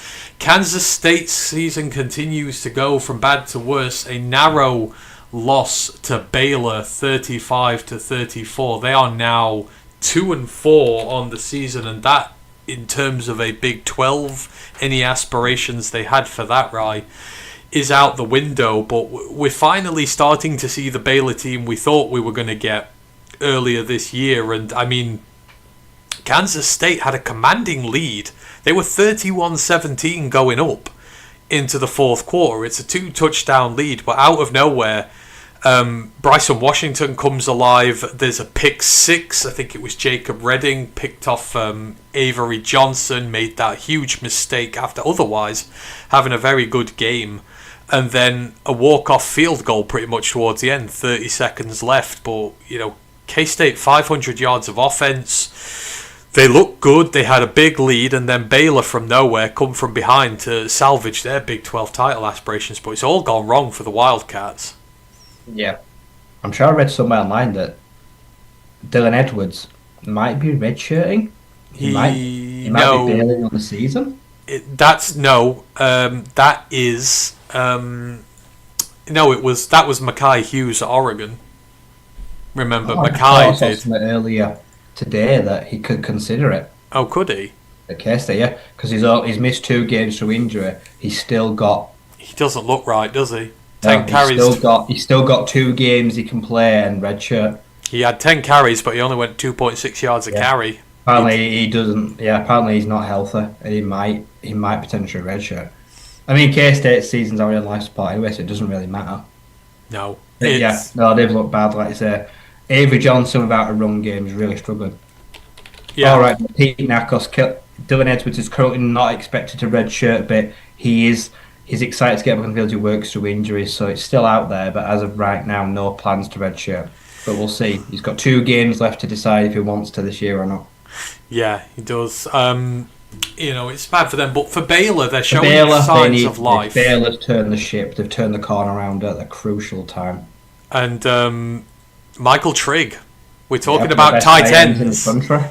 He's up at 440 yards, 4 touchdowns. But not only that, he's going at 15 yards per catch. This is not a guy just catching dump-offs off the corner. He's a legitimate Smaller, downfield leaner threat. guy. He's faster. He's only 240, 6'4". He's not too heavy. He looks like a really good. I mean, 6'4", 240. That's like Kyle Pitts kind of Yeah. size, isn't it? Yeah. Yeah. He's an elusive receiver, like I say. He caused ASU a lot of nightmares. It looks like a potential. Could be a sneaky draft pick for someone. He absolutely does. Just quickly going back to Navy, Brent goes, same question I asked about Army last year. Chance of Navy becoming the first service academy to make the CFP. Now, this is interesting because right now, you've got, it depends what the American does, because now you've got 2 ranked teams on there in USF and Memphis who are both ranked, right? So if you beat the 2 ranked teams, but they'll not be ranked at the end of the year, but they're ranked when you beat them. It comes down to the Notre Dame game, right? Like, they've been blown out by them so badly these last few years. They need to backbone. It's not. I think you've got to go 1 loss and be competitive to Notre Dame to get in. I feel like that is the... Because if you get USF and you get Memphis, those are 2 good wins on your resume, right? And then I think that's how they get in. Do you see the same? They've got to be competitive against Notre Dame, surely. And a strong American helps their case as well. Yeah. If the rest of the American keeps winning out and it's a close race and they win it, then I think everyone else being better probably also helps them too. Yeah, I think so. So it does feel like you said earlier, the winner of the American goes into the playoffs, judging by the strength of the conference this year. And there's going to be a lot of teams with a lot of wins, and you should have 2 or 3 wins against plus 500 teams who were threatening to go to the playoffs themselves. So, but yeah, you've got to be competitive against Notre Dame. That is the be-all and end-all for Navy. I think that's how they get in. I don't know if they can beat them, but if they can make it a tight game, like a 1 or 2 score game, and be competitive, then you're potentially looking at that there, Brent. But, of course, there's always a puncher's chance. Arizona took down OK State. They're still in complete and utter disarray. The one we all wanted, Rye, Vanderbilt at Alabama. Diego Pavia talked a lot of crap going into that week, looking to probably be the first Vanderbilt quarterback of all time to go back-to-back on them. And to be fair, they came out throwing punches in this game. Like, Alabama were not comfy with them early on. Vandy took the lead. Cedric Alexander had a huge 65-yard touchdown run. He's sneaky good at the running back position. I'd like to see more of him. They traded. Ryan Williams then got a touchdown pass back for them to level it up. But then again, Cedric Alexander in the pass game this time took one in to make it 14-7. But just before the half, Jeremy Bernard leveled it up, and you kind of figured that might be a little bit of a backbreaker because they went down the entire field in about a minute, Alabama did, to get it level. And then the second half came and Vandy just couldn't get anything going. They didn't score at all. To be honest, Alabama didn't look much better. It was 3 field goals it took, 2 from 30, 1 from 38. And then eventually they got a touchdown right at the end from Jam Miller to kind of, loosen that scoreline a little bit to win 30-14. I mean, taking all the talk outside, Vandy were competitive in this game, right? They did go blow for blow with them, but I think the away nature of this, being at Bryant Denny this time, was just a little bit too much for them. I still think they can be proud of what they did, but that second half they just never got going, and in the end Bama won quite comfortably. Yeah, in the end they won. The game got to count themselves.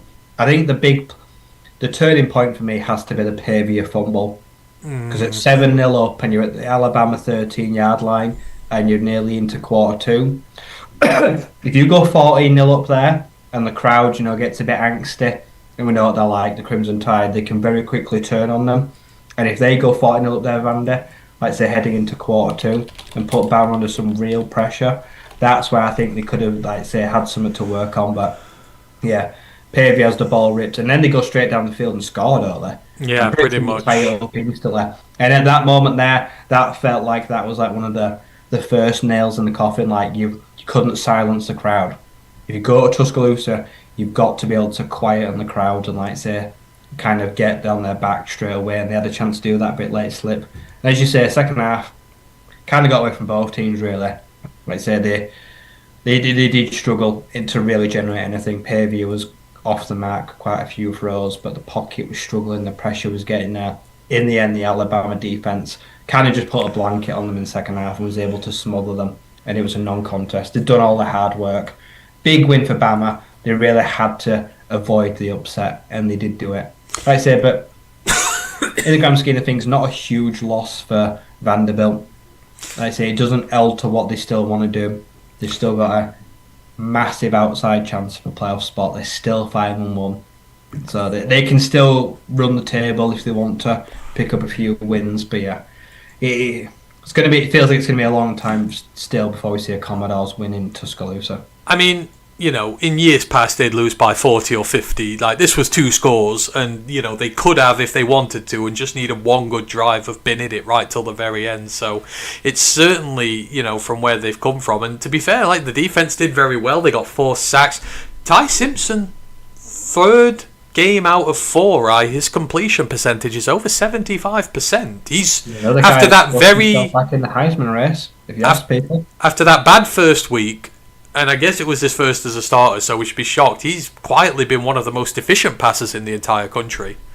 Yeah, like I say, he's doing really well. And that trio around him is really starting to, like, build a connection.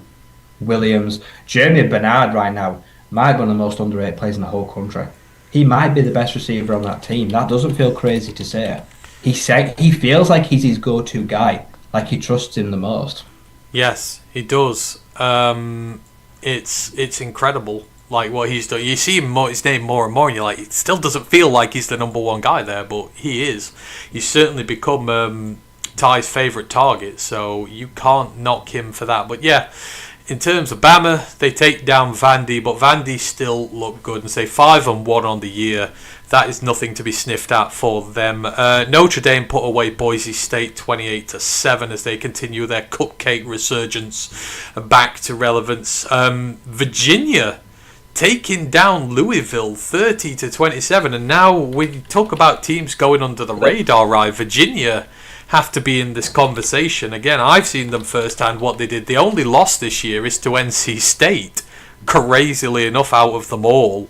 But they're taking down, they've beaten Florida State, they've now beaten Louisville. That is 2 in a row. Chandler Morris continues to be great. Jamari Taylor at running back is highly underrated as well, but they're getting plays from their defense. They had a fumble return touchdown. They had an interception return touchdown. The defense might give up points, but it's creating turnover plays and it's creating points as well. They're not under the radar anymore. These wins are going to start putting people onto them. Yeah, like I say, they've done really well. And, I mean, they might have just got the 2 hardest games on their schedule out of the way. You look at the next 4 games, there's not a lot standing between the Cavs right now until they get to the Blue Devils. They really will be putting themselves in a fantastic position for a title game in the next 4 weeks, I'd imagine.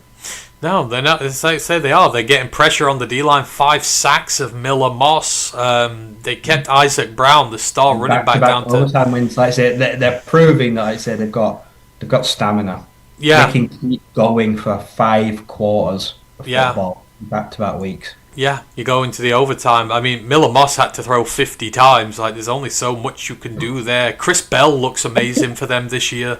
He had 12 catches for 170 yards, couple of touchdown passes as well. But eventually, Virginia just outlasts them. So, yeah, they are looking good. Disappointment of the week. And you'll know what game I'm talking about here. This is a team we have panned a lot, and wondered why their head coach is still there. But we took a shot of faith in them this week and wondered that maybe this is the time that they could cause a bit of an upset. They were up 21 points, I think it was. Oh no, they were up 20 points, I think, at various points in this game, and they gave up 21 unanswered on the fourth quarter. Who was on the shit list this week, right? You know who this is. It's a Big Ten team with a coach who shouldn't be there. And you said as much you hated them in the pick watch. Okay, I'll answer for him. Maryland.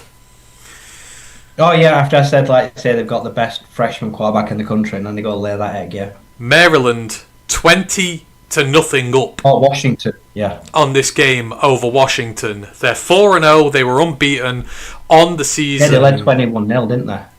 Yeah, they led 20-0. The Huskies got a field goal at the end of the third quarter. It was their first points of the game. There were 19 minutes left to play, and at that point they'd got absolutely nothing. They didn't force any turnovers in this game from Maryland. They simply shut down the Terrapins and then went after them. Washington's last 5 drives of this game, 45 plays, 298 yards, 24 points, and they kneeled down at the end. Maryland's final 4 drives, 19 plays, 52 yards, no points. And, you know, there's no excuses for this team and how long he's been. They're obviously freshman quarterback, and the big game atmosphere got to him.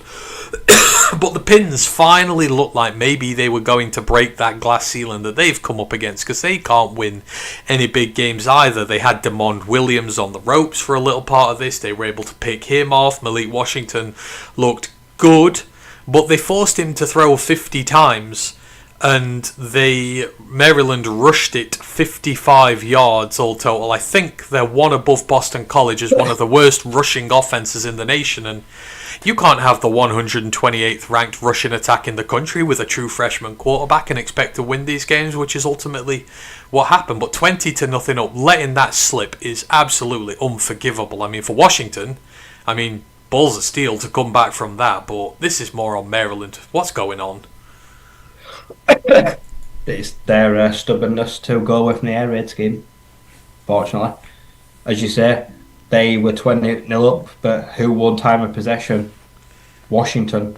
And they came all the way there back because ultimately Maryland can't run the football. That means they can't manage the clock, and at 20-0 up they're still susceptible because they can't control the line of scrimmage and force Washington to take timeouts because they kind of rely on chunk and splash plays. Whereas on the other side, you've got 2 running backs and a running quarterback that can help chip away, control the clock, and then, as you say, kneel a game out because they've done the dirty work and they don't have to give you a ball or a sniff at the end. No, they don't. And, it wasn't exactly the greatest rushing game for Washington. It was just, they couldn't keep the ball and they just couldn't get a first down or 2 that would have helped them. Interesting to see if this is the tipping point for Maryland. Do they now get stage fright at 4-0 up and now they're bad into the season, or can they overlook it? Because they've got a pretty hard end to the year too. Yeah, you got Nebraska next, which is never easy. And then you've got UCLA. UCLA will be looking at Maryland thinking, that's a win. Yeah, that's a win. Then you've got to play the Hoosiers, which is not easy. Then you end up with Rutgers, Illinois, Michigan, and then the Spartans. Yeah, it could quickly unravel. Yeah, you could. You might not win 2 of those, which would be a shame really for them. So who knows what goes on with Maryland from here, but I just think they should have fired him a long-ass time ago. Northwestern beat Louisiana Monroe pretty easily. App State beat Oregon State in one of the pick-watch games. That was quite close, but Oregon State 0-6 on the year now, one of the winless teams. The worst teams in the country. Malik Murphy's looked terrible all year too. What a transfer Why for did him. Duke? Yeah. Especially with the way they played this weekend. I don't know why. SMU beat Syracuse, in which was their first ACC game, but Q's obviously reeling from the loss of Angeli, and they're probably not going to win again this year. UConn wrecked Florida International. James Madison beat Georgia State 14-7. Akron beat Central Michigan. Buffalo beat Eastern Michigan, but only by 1 point. Buffalo, they're 2-0 in the MAC, but they're looking a bit iffy this year. Miami of Ohio beat Northern Illinois. Oklahoma beat out Kent State. They blew them out. They shut them out in that one. Nebraska destroyed Michigan State. I mean, quick word on Michigan State. What's such a promising start to this season has just unravelled again very quickly, and it looks like Jonathan Smith, he's got to start it all again. They were looking good, but you can't give up 38 to Nebraska in the way that you did. Childs was awful. 9 of 23 for 85 and 2 interceptions. They eventually pulled him from this one. Voyevich, didn't they? Yeah, and I've not seen him much there. He got a couple of rushing touchdowns, but Nebraska didn't even particularly do that well. I think they got points off turn. There was a blocked punt return, if I remember rightly. There might have been an interception in there as well, but their season has soon unravelled. Yeah. Started promising, but the same old issues that plagued them at times in recent years. Turnovers, special teams, they're rearing their ugly head again. Like I say, in Nebraska, seems like they've kind of quietly gone about their business. I didn't even realise they were 4-1, to be honest, because they've had no talk. Raiola got all the hype last year. And they lost to Michigan. And he ended the season terribly. So this year he came into the season with no hype because he kind of burned that bridge last year. But so far, he's doing okay. Like I say, they're 4-1. They've got a good platform to build off of. And now it's just about, can they hold their nerve to the end of the year, which they couldn't do last year. Yeah. So, see if they can now build on these wins. Yeah, absolutely. Getting through the rest. Massive win for Arkansas State at Texas State. That's a big one for them to go 1-1 in the Sun Belt. They're 2-4 overall, but that could be big come the end of the season.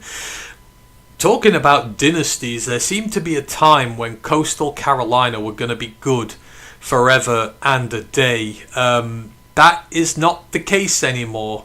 It's Old Dominion's time, right? Old Dominion 4-1 on the year, but 47-7. They were 34-0 up at the half. They were 44-0 up after 3 quarters.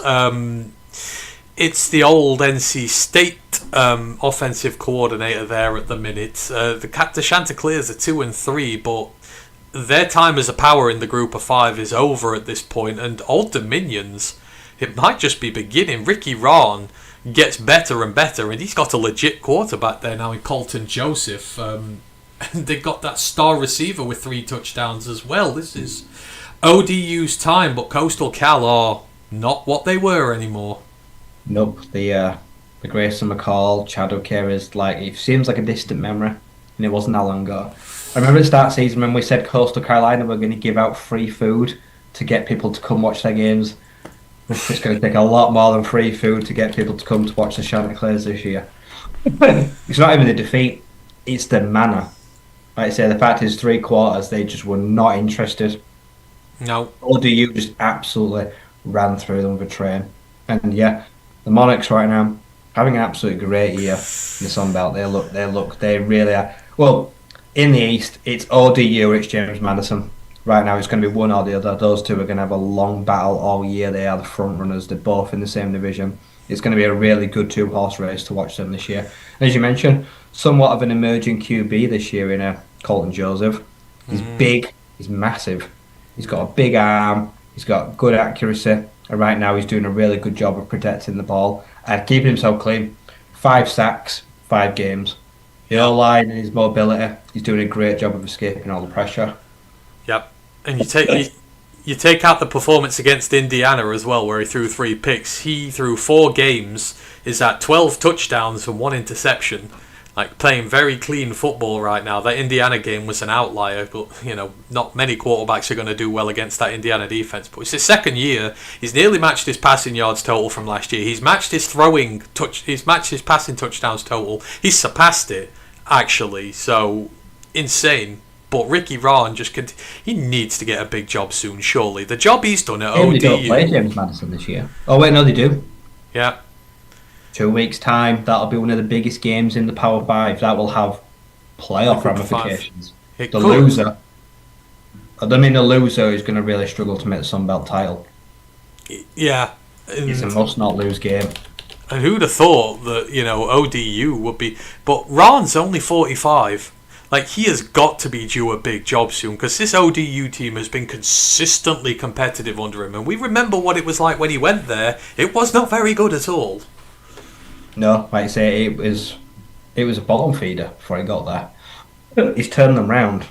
And the problem is, though, Ryan leaves. I've no doubt Colton Joseph leaves to go with him. He's sophomore now. Like I say, he'd only be a junior next year. I'd probably transfer with him and any other elite talent on the programme. It could really set the Monarchs back quite a while. But I'd hope they've got coaching staff in place right now. His predecessor's already there. Yeah. Because now it's a better job than when Ricky took over. Yeah. Yeah, it is indeed. So, there should be a lot of suitors for that. You can use it as a career to start your coaching career and really launch yourself up. After that, we have to talk about Texas Tech now, Rye. Just absolutely wasted Houston 35-11. Now you look over the last 3 games: beat Oregon State 45-14, beat Utah 34-10. Now they beat Houston 35-11, and Utah and Houston have both been good teams this year. I watched them a few weeks back. Houston, they look good with Weigman there, and they seem to be compiling the offense. Morton is going absolutely crazy as he is. He's got a great running back there with him, Jacoby Williams, but that defense is playing absolute lights out as well. Now, he's one of the best players in the country. Mm. He looks so good. Like I say, that D-line, you've got the middle leader, Jacob Rodriguez, and linebacker. Like I say, you've got Hunter. Then you've got him. You can say you've got Pollock, the DB, as well. There's just star playmakers throughout the entire defense. They're having great starts to the year. Yeah. Bryce Pollock looks one of the best corners in the country right now. He does. I think he was targeted 7 times. He gave up 1 reception for 7 yards with 2 pass breakups. So David Bailey, right? 13 pressures, 2 sacks, 5 QB hits, 6 hurries. He literally had all the team's sacks, most of their QB hits, and a third of their hurries. Like, his season started off a little slow. Then you got Jacob Rodriguez, interception, pass breakup from his middle linebacker position, 8 tackles, batted pass, 4 run stops. Already this year for Rodriguez. He's going to be a name to watch in the draft. And what's funny is he's built like Malcolm Rodriguez as well. He's small, short arms. And I think he'll have a great impact on special teams and defense at the next level too. Yeah, it's this entire line, isn't it? Romello Heights, 6 pressures. Skylar Gill Howard, 4 pressures. I think he went in like round 2. I think Romello Heights is flying up draft boards. Yeah, because he's got the frame to be the run defender as well, doesn't he? But they're both probably one of the best edge rushing groups as far as run Skylar defenders Howard go. Right in the centre, just eating blocks for fun. What's their how many people could they upset this year? The D-line carries on playing the way it is, and Morton carries on playing what he's doing. They could win every game. They could go 12-0 in regular season play. They could make a deep playoff run. Yeah. Right? You look now, so you've got Kansas up next, who you should beat. Then you've got Arizona State, your lot. But then should beat. On paper right now, Texas Tech beat Arizona State. Yeah. I don't think there's any question about that. But then it's Oklahoma State and Kansas State, which they should win. Then they've got smash both of them. Then they got BYU. Then they finish with UCF and West Virginia. Like, it's BYU and Arizona State in their way now. And the way they're playing, it looks kind of like they're better than both. Because you've got a young freshman quarterback at BYU, which that defensive line's going to tee off on and make his life a nightmare. That was a big test of Backmeyer. How does he handle 5 animals coming at him? Yeah, it feels like Arizona State's the best bet of trying to stop them this year. Like that feels like if they win that, then providing they don't have an off day, they should probably run it. Yep, like I say, called it sleeper Heisman. You did. He's a sleeper Heisman. Yeah, you absolutely did. He leads them to 11-1 and wins the Big 12. Like I say, it's a regular season award. Yeah, he'll be a Heisman finalist. He could be indeed. Only a few left to go through now. UNLV beat Wyoming to continue their unbeaten start to the year. Troy beat South Alabama. Florida Atlantic beat Rice. Ohio State absolutely ransacked Minnesota, and it was a real shame, Ryan. You know, mile marker, I know he was excited for that game. You wondered what the Gophers were going to do. They're having a decent year. It was dreadful. But, you know, I wanted a fun game and I didn't get one. No, they couldn't run the ball. Drake Lindsay, I mean, to be fair, Drake Lindsay didn't turn it over, which is to his credit, but it was just a load of 15 completions for 94 yards. There were screen passes, there were short completions. I think there was one shot to Jameson Gears, and that was really it as far as deep shots go. Smith put John Nestor in a blender. He did. One of the top corners in the country. He had a rotten day. He did, but I mean, Carnell Tate's coming out the shadow as well now, right? After years of kind of been hidden there, he had a really big game as well. Yeah, he's proving to be a very good, reliable 1B number 2 option. He is indeed, but then, you know, one of the guys we love both very much in this draft cycle, and he's not missed a single tackle this year on that Ohio State defense. Sonny Styles or Lorenzo. I mean, isn't he just pass break up for him, run stop, couple of tackles. No, sorry, that's Lorenzo. There's 2 Styles there, isn't there? Sonny, 7 tackles, 4 run stops for him, quarterback pressure. I mean, he just looks awesome, doesn't he? He's going to come to that. I think every team in the NFL is going to love him. Yeah, they'll have a plan for him. 6'5", 220. He's got the build to do whatever you want him. He can still play a traditional like inside linebacker because he's built like Peyton Wilson, and he's tall, upright runner that has no problems. And then you can put him on the edge. You can blitz him. You can drop him in coverage. You can move him back to safety because he was a high school safety. Yeah, he's one of those modern day star linebackers. It's the star linebacker, and they're becoming more highly coveted, especially when they come up to the NFL with what people love him to do. He might be the best. I would love to draft Sonny Styles. I don't know how I'd play him, but that's a question for later. You'd find a spot. You backup safety depth for the Lions, backup linebacker depth. You could use him off the edge. Like he could just, like you say, Swiss Army knife who could play absolutely everywhere. And I reckon Dan would love the way he plays as well. Like you watch him, he's got a grit mentality. He's an Ohio State player who could last in Michigan for sure. But yeah, I was really disappointed by Minnesota. It was a shame, but it just goes to show Lindsay was not ready for a game like this. Tamu beat Mississippi State, who they're 4-2 on the year, so give them credit, but they didn't look much good in this.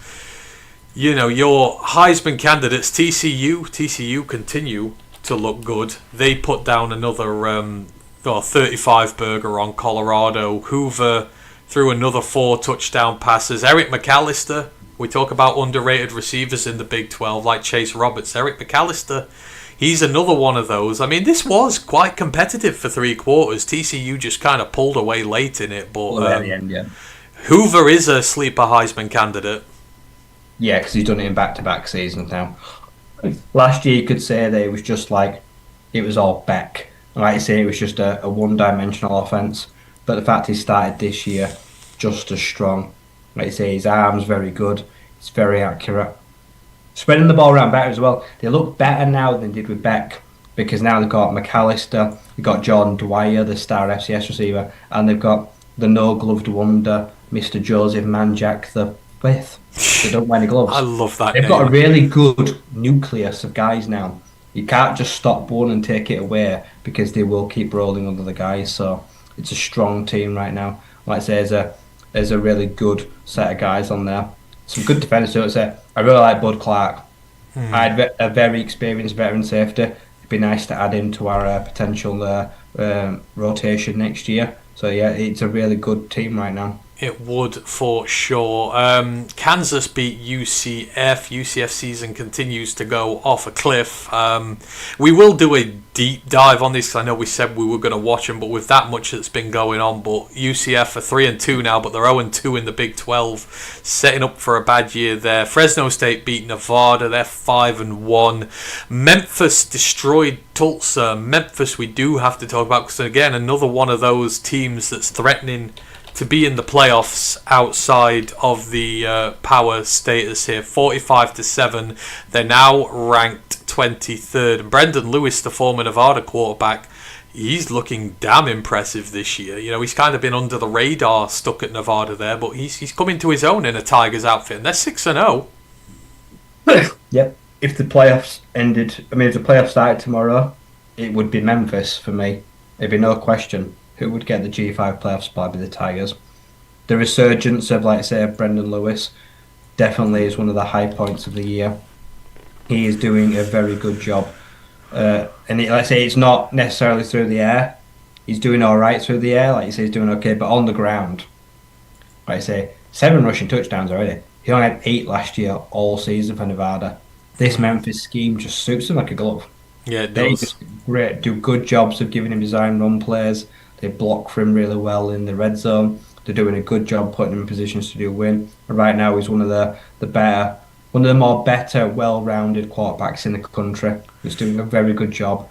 And then he's blessed with a defense as well that the takeaways just don't stop. Like I say, they just keep coming. Another 3 interceptions the defense got this week. And they're just a nightmare for most teams to deal with week in, week out.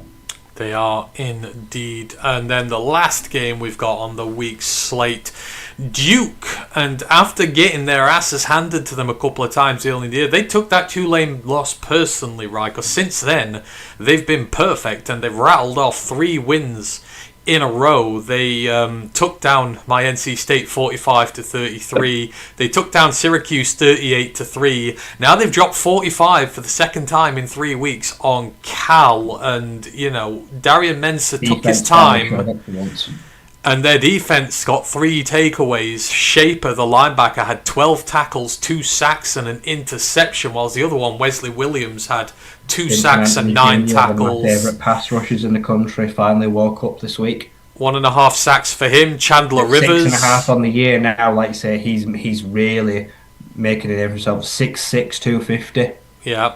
He's the kind of guy He's the kind of guy I'm looking at drafting. But yeah, their D-line brought some serious pressure this year. Chandler Rivers, one of the best DBs in the country. Like I say, got an interception. It's just a team that is littered with NFL talent from top to bottom.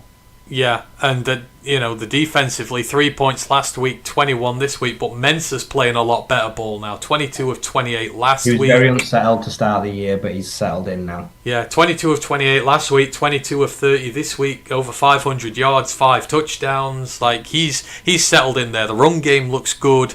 I mean, this is not a bad Cal outfit they came up against, and like I say, they made Sagapalootalele seem for the first time like a true freshman. He's not, 3 picks on the day. He's not looked like a true freshman thus far, but this Duke team got to him. Big game the game this weekend should be really fun. Who Duke have got? They are at upset alert. They are playing Georgia Tech. Yes, actually. Georgia Tech were 13. That's a potential upset. That, and to be fair though, it's a big game in the ACC. Duke cannot. If Duke lose this Saturday, I think it's over. Well, they're 3-0. If they win, they blow the whole thing wide open. I think that they're 3-0. So 1 loss could maybe, depending on what goes on, but you want to win this. Then they got Clemson after that. So next 2 games, big for Duke. Your season could be over very quickly. And then you've got Virginia after that in conference. So Georgia Tech, Clemson, and Virginia. You need to go at least 1-on-1 with Georgia Tech and Clemson. This is where you get your money for Darian Mensah, right? You're paying him all this money. If your defense plays well, these are the games you bought Darian Mensah in to win. So you've got to take at least 2 of those. Into Clemson and drop heavy points on them. If you can take 2 of those 3, I think you're in very good state for the ACC going forward. So, but I think this one you want, because Georgia Tech you want to put out of the way. Clemson are always going to be up there on things, but you want to take them, and you want to take Virginia out of the equation as well. And I think that does it in terms of the FBS for last week. So again, a lot of upsets that we didn't expect. A lot of teams coming to the fore. I think next week we're going to start taking a look at the standings for the first time to see which teams are emerging out the shadows, which teams are surprising us, and which ones are disappointing. And we've got the half-season mock draft next week as well, which is going to be tremendous. I'm going to quickly take a look at week 7 because Matt's not doing this, so I can just unload this and he can load up straight away. There's been a couple of games this week. Missouri State beat Middle Tennessee last night. Missouri State 3-3, first year up. That means both new FBS teams are above 500. They are. Yeah. They are. So Missouri State won against Middle Tennessee. Liberty twonked UTEP, which kind of ruins my UTEP. I watched the highlights. God, that was a stinker. Yeah, that kind of ruins my UTEP in the CUSA Championship Game 1, but we will see. There are games tonight as well, but we're going to very quickly go over this. There's quite a few ranked matchups this week. So, Ohio State travel to Illinois, 1 versus 17. Quite simply, Illinois have to win this if they want any bit of their season left, and they've bounced back well, but after what Indiana did to them, I don't see anything happening here, really. As much as you want to say there can be upsets in college football, Ohio State just don't lose to teams that are not called Michigan and Oregon in the Big Ten. No. Like I say, it's another one where you hold out hope, but that's because you're thinking with your heart and not your head. They can't hold a candle, so can they? I thought Minnesota would keep pace with them, they couldn't. I can't see it going much different for Illinois.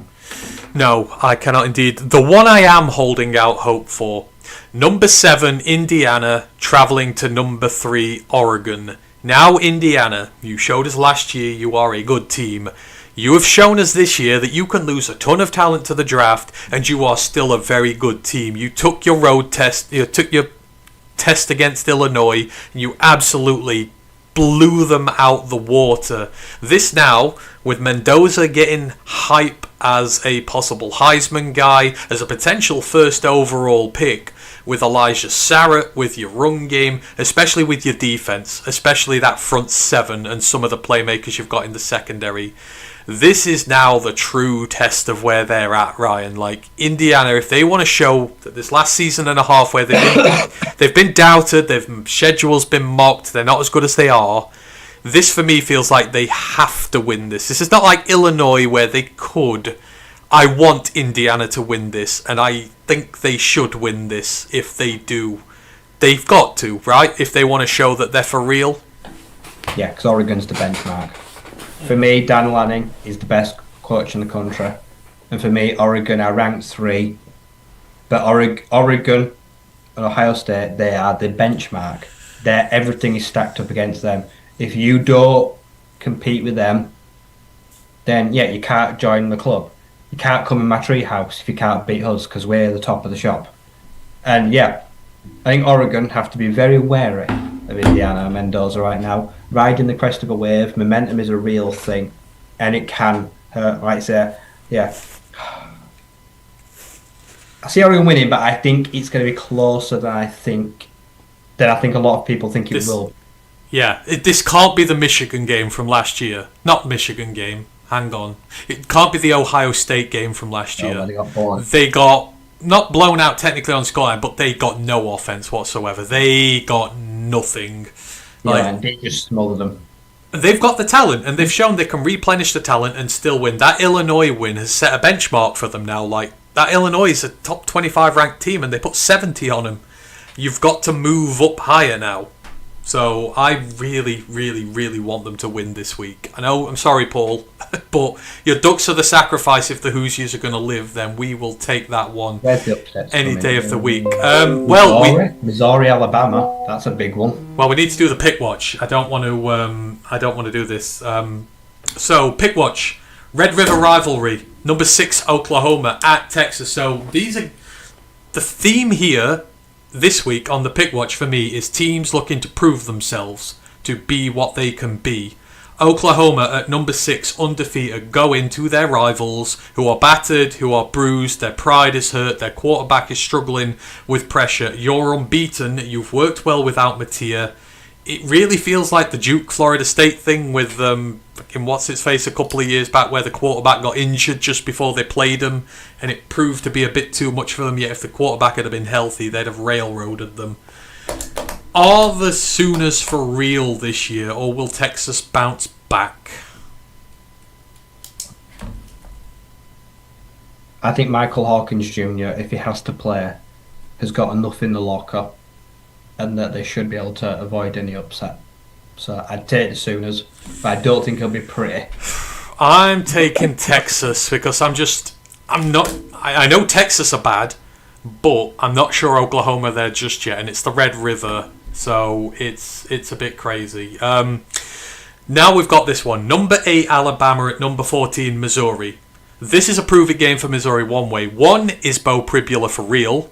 2, can Ahmed Hardy do it on the biggest of stages of them all, in the biggest game of his career? And Missouri have got an Alabama team that has shown it has got flaws at home. If Missouri want to get to the top table of the SEC, because they've threatened, they've put in some good performances, but they absolutely have to win this one, Ryan, if they want to show they're for real. Are you backing your boy to take them down? Oh yeah, I'm taking Missouri. Ahmad Hardy. I don't think they're going to stop him. I think this is the biggest game of his career so far. And I think when the lights shine brightest, we're going to see a NFL future running back emerge. And I think no matter what Ty Simpson does, I think Missouri can hit back just as quickly. I think Bo Pribula can just manage the game, make no mistakes, and let everything else just kind of round and flow. Okay, I can get that. I am going Alabama. I'm going with the favourites here. I'm not sure Mizzou are there just yet, but I do think that Hardy can have a great game against them. They're going to struggle. American, massive game this week. 24, South Florida at North Texas. North Texas, one of the most free-scoring offenses in all of college football, have been tremendous this year so far. This is USF's big test, right? Are they gone from being this bottom-feeding, middle-of-the-dwelling American? They've threatened to be a good team under Golesh this last few years. They've never taken the last step timely. This is a big game for them on the road against one of the best offenses they will come up against. Will they pass that test? Very much a clash of styles. You've got Maker that wants to drop back and pass. You've got Byron Brown that ideally would like to run. I don't think the North Texas defense is that good, to be honest. I look at it and it has been susceptible at times this year. I think South Florida win a thriller. Okay. I think it goes for overtime. Okay. You've got South Florida. I have South Florida as well. UCLA at Michigan State. Michigan State are in the doldrums at the moment, coming off a couple of bad losses. UCLA have got that one win under their belt, but they're on the road. They will be looking at the Spartans as an easy win, or potentially one of the easier ones on the schedule. Who have we got? Are UCLA going to carry on rolling, or will Michigan State bounce back? Oh, I see that. Yeah. This is one of the toughest ones for me. I have no idea. Give me the Bruins. See, I'm going to take Michigan State just for home field advantage. I think they might get there, but I would not be so sure on that. And then their running buddies in the state. Number 15, Michigan, on the road at USC. Of course, we were going to have this one in there for Brent. This week. This is tough. USC have looked good, but then when they came up against Illinois, they lost. They don't do well when they play ranked teams. They don't play well in big games under Lincoln Riley. For Michigan, this is their turning point as to how good they can be under Underwood in year one. Like, if they beat USC here, then their ceiling's going to be very high. If they lose, they'll show that they're a bit further away than some people might think they are. See, I love Maeva and that offense, but I am siding towards Michigan and their defense being able to shut him up. But it's at the Coliseum, but again, It's the big game thing with USC that puts me off from so much, and Michigan's ability to get one out. Oh, I can't even believe I'm saying this. I don't want to. Oh, I'm going to pick Michigan.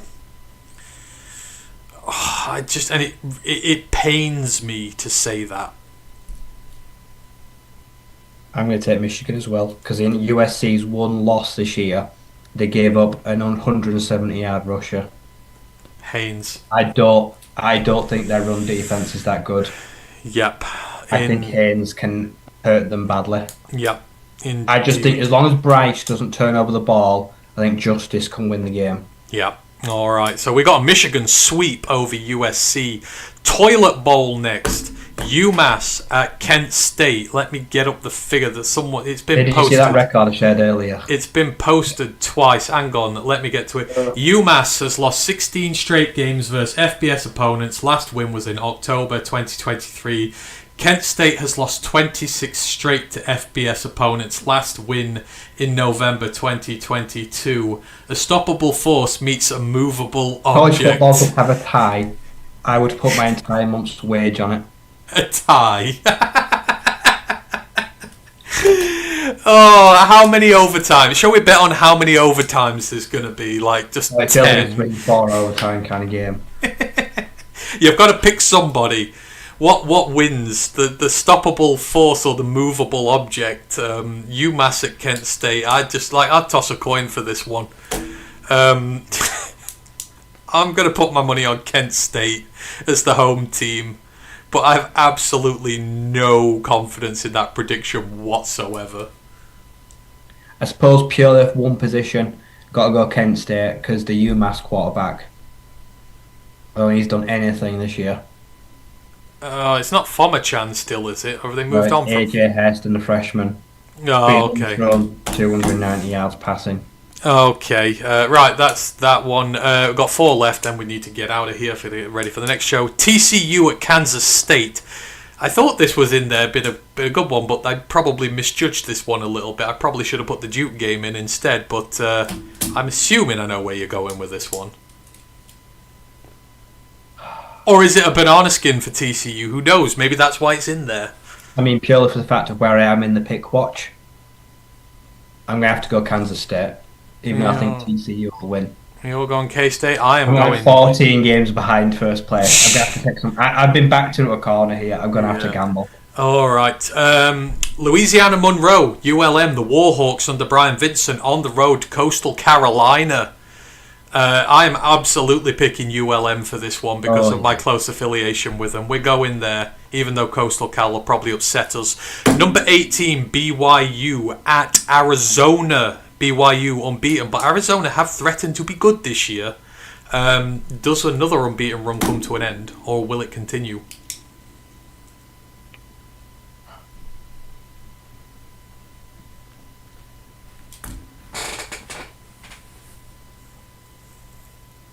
Give me the Wildcats. Upset. You are going Arizona. Lovely. And then, of course, to finish the pick watch, it would not be a pick watch without Ryan McCluskey betting against the team that he supports. Number 21, Arizona State on the road against Utah. Are we an Oot this week? You know where I'm going. He's betting against Arizona State, as he always does. Despite the fact his team is ranked. I think Utah will be our kryptonite. I think that defensive line is one of the best in the country. And you know what? I'm going to guarantee myself a guaranteed point and pick Arizona State. They've been one of my most surefire bets all season. And there's a reason you're 14 points behind. If you'd bet on Arizona State, you'd be about 11 or 10 behind. So there we go. Right, that is those over there. I've got to very quickly go through the rest of the ranked fixtures. Washington State travel to Ole Miss. I really cannot see anything there. Arkansas travel to Tennessee. Virginia Tech travel to Georgia Tech. I mean, that could be the upset there. Maybe. That's interesting. I already know what my upset of the week is going to be. Oh, go on. I think NC State beat Notre Dame. Oh, Ryan, I love you so much. He has picked NC State to beat Notre Dame. I'm going to do the same. Hollywood Smothers is going to have his breakout. I mean, he's already had a breakout, but he's going to run for 200 on Notre Dame, and the entire world is going to know his name. Iowa State are on the road to Colorado. No, we're going to come back this week. Pittsburgh on the road to Florida State. Are they going to upset the Seminoles? Eli Holstein's bench for the whole season, I think, so it will be... the German. Heidenreich. Yeah. Ooh, yeah, I think Florida State might bounce back there. Anything else that's showing? Are there any other games you're specifically keeping an eye on? Obviously, UCF, the team you're watching, playing Cincy this week. They might have their ass handed to them ever so slightly. Cincy are going to drop 40 plus on them.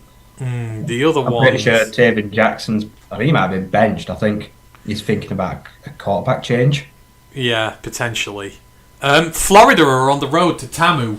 TAMU are unbeaten. This feels like the ultimate, but the exact type of banana skin that TAMU would lose. It's the exact kind of game that Florida would win under pressure, yeah. I could see we're coming out of, say, a legacy game. I'm calling upset there. 2 upsets in a row to keep his job potentially secure. Kansas on the road at Texas Tech. I don't see them taking down the Red Raiders at all. Georgia on the road to Auburn. I don't know. Something's calling me there potentially, so we'll see. South Carolina, the team I'm watching on the road to LSU, they're going to get their ass handed to them. I can't see anything happening there. No, I think that's just about it. No. Purdue take down Minnesota. Ooh, don't do that to mile marker. That's cruel, but they could. They look better against Illinois. They put some points up on the board. Wisconsin. Wisconsin and need that win so badly. Yeah. Penn State playing Northwestern. 3 on the bounce. Navy Temple.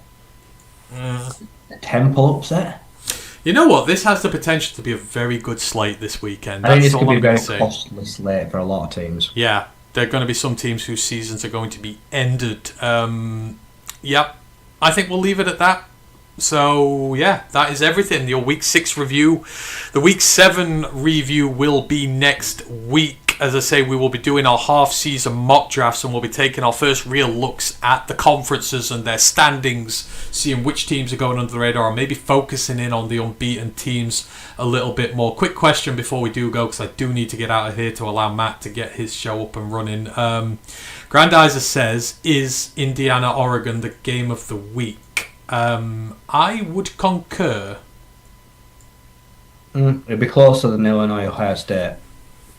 2 potential first-round quarterbacks. I don't think there's a lot of NFL talent on show. Yeah, it is the one of the week. Army are going to absolutely whip Charlotte, Brent. Charlotte are terrible this year. Yeah, and thanks, Grandizer, for we reached 2,000 subs. Thank you ever so much, all of you. We really appreciate the lot of you. New intro song for the college stream. I'm trying, Grandizer. I will do one day when work stopped being such a pain with me. But yeah. So yeah, thank you to everyone who has joined us this week. We really appreciate you. Do all the regular spiel. Next show is coming up in about 6 or 7 minutes time. It's the Kansas City Chiefs preview. So don't go anywhere. Be back to join Matt and the crew to break that down. We've got a guest with us, I believe, as well, as the Lions attempt to go 5-1 in the NFL. And I say, me and Ryan will be back next week. We're doing mock drafts, so come join us. It is going to be a great deal of fun. So yeah, we'll see you then. Thank you ever so much. We're ROTL Lions UK. We're 2,000 subs on YouTube. We appreciate the hell out of you.